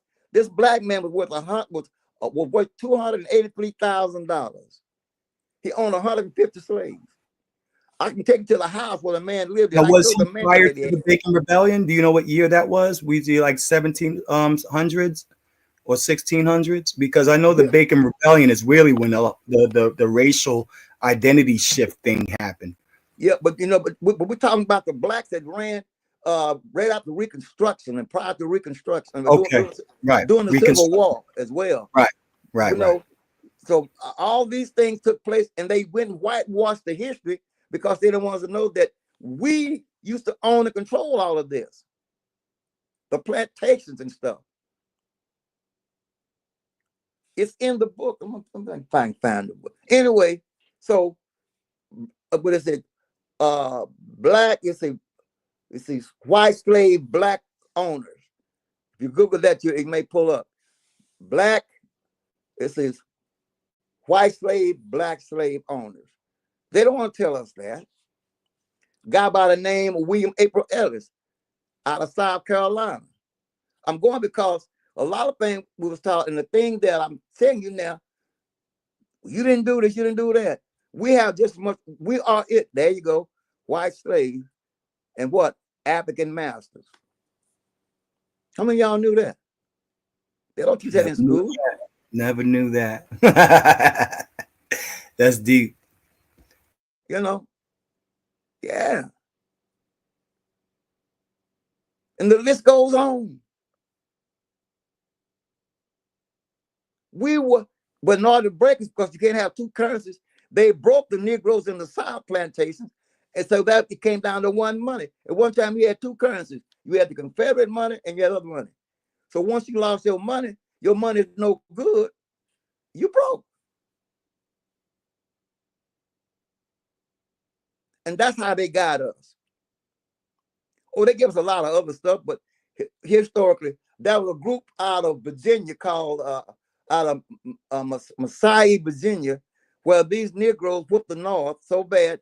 That's why Frederick Douglass had to go up and talk to Abraham Lincoln. Look, man, if you don't get some black folks in this war, you're going to lose it. That was my family in Virginia. My family was out of Virginia. Yep.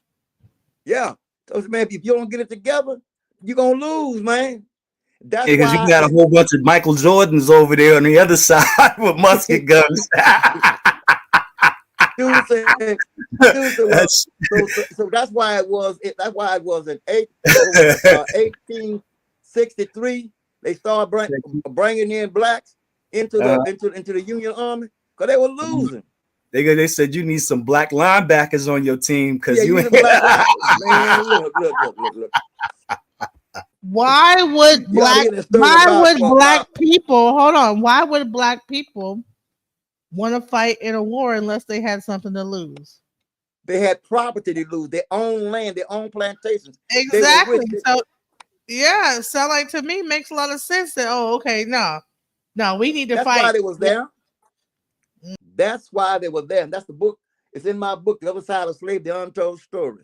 I wrote about all of that. I have the documents in place. Wow. Yeah. If I can find a copy of my book here, it's around here somewhere. And I break all these guys down who own this, that, and the other. And what they took from us, they didn't just take that. They were taking land, breaking banks. And see, we had the first letter, it was called the 1868 Reconstruction. The ruling class for Louisiana were all black men in the legislative body. You can pull them up.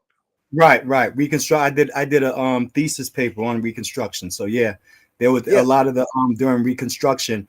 They were a lot of black politicians and stuff that were and we were Republicans, and also O.C. Don and all these folks. These people had power. Right.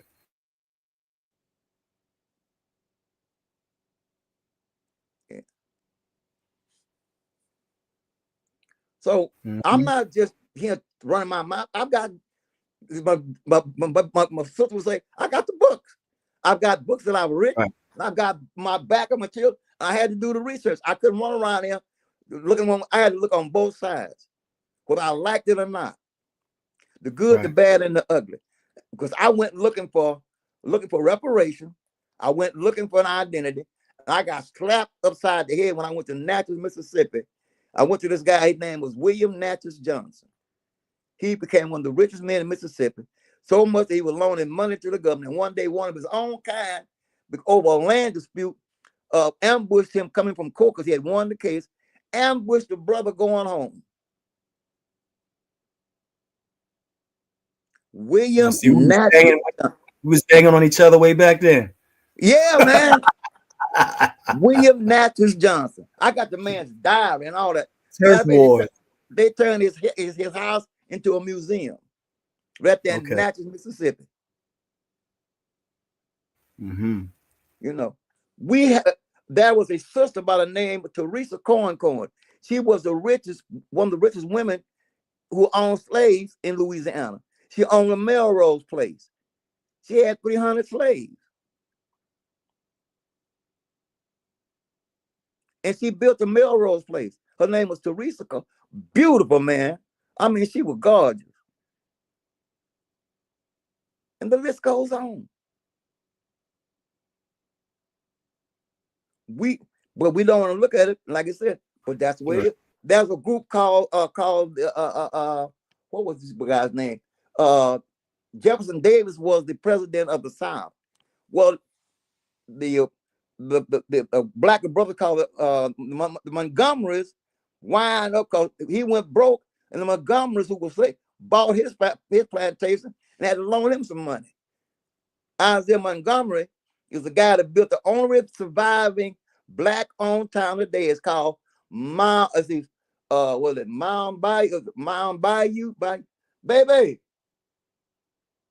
Baby, she sleep.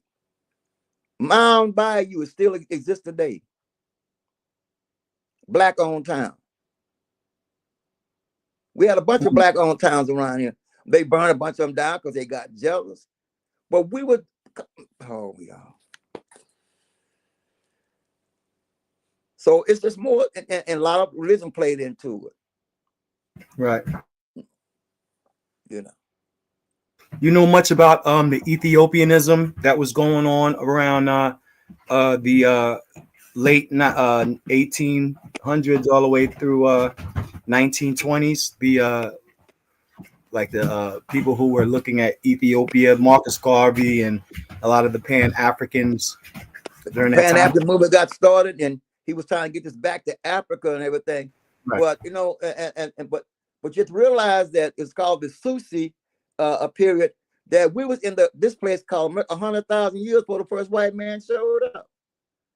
We was already in this land doing business 100,000 years before the first white man showed up. And I asked most so-called Europeans, because matter of fact, there was no such thing of a white man until 1868. You're aware of that, right? There's nobody called white people until right.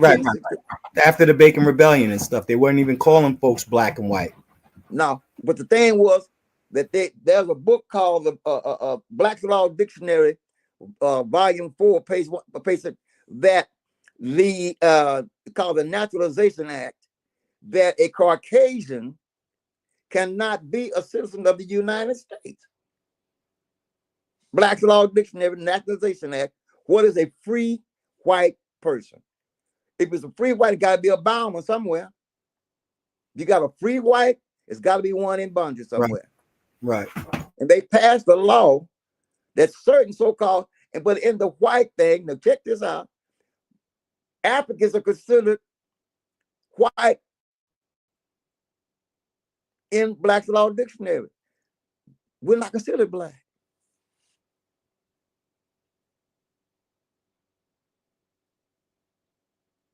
Now, ain't that some wolf cookies for you? Let me see if I can find my documentation.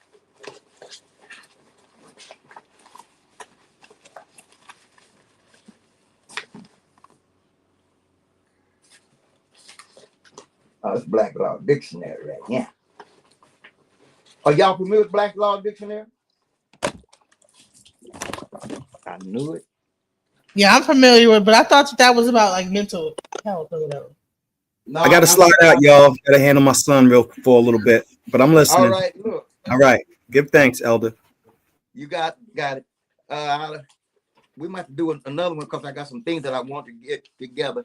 But I don't have honestly, I'm gonna let you go into this, and then we're gonna because we on 3 hours and 30 minutes, man. What? It's been 3 hours and 30 minutes. Let's go ahead and wrap it up. I done spilled my juice on the floor trying to get up, knock my bottle over. That's the sign it's time to go. But And Sister we didn't even Monica, get into E5 yet. We ain't even get into even half well, of we what got to we. schedule because I want to because E5 is so precious and so meaningful. We just can't run through it, like Croton. We've got to take it step by step, and we're going to bring the old dues and the various interpretations and the variables because there's a lot that goes with E5, more than people think, and it's not just all about ritual. It's more things that go with understanding the esoteric and the metaphysical understanding of each one of those old dudes and how they operate. But anyway, let's wrap this up for right now. Let me go clean up this mess because my wife gonna beat me if I don't get this stuff off the floor. She gonna beat Uh, you up. Oh Lord. yeah. She gonna, the goddess don't play, baby girl. The goddess don't play. So I done She knocked my gonna juice beat over. But thanks to, I want to say, Modupe, to all of you that's on the line. I thank you for your time. I may have said things that may not set well, but I make no apology. It is what it is. Do your research. I'm not asking you to believe nothing I've been saying. I ask you to do the research. Get out your emotions before you come to me. Do the research. And when you research and study much as I have in the books, then we can talk. I'm like Jonathan Clark. He says, I only debate my equal, everybody else I teach. He says, I only debate my equal and everybody else. So if you have not put the time in the study, let's sit down and have a talk and see if we can't come to some kind of conclusion. Sister Monica, I love you and I appreciate it. We must do this again. Much love, Baba Yashabiyah. This was another great live. For the record, shouts out, much love, Ashe. Alchemize your energy. Darling, let your spirit be free. Don't give up, keep on pushing through. Now is the time, it's all up to you. Alchemize your energy, my friend. Let your spirit be free. Don't give up, keep on pushing through. Now is the time, it's all up to you.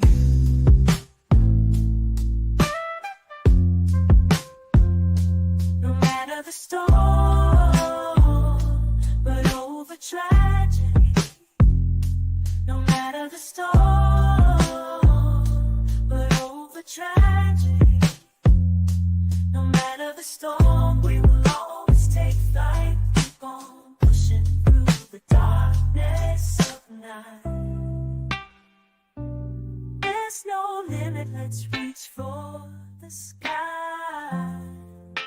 Shine so bright, from darkness to light.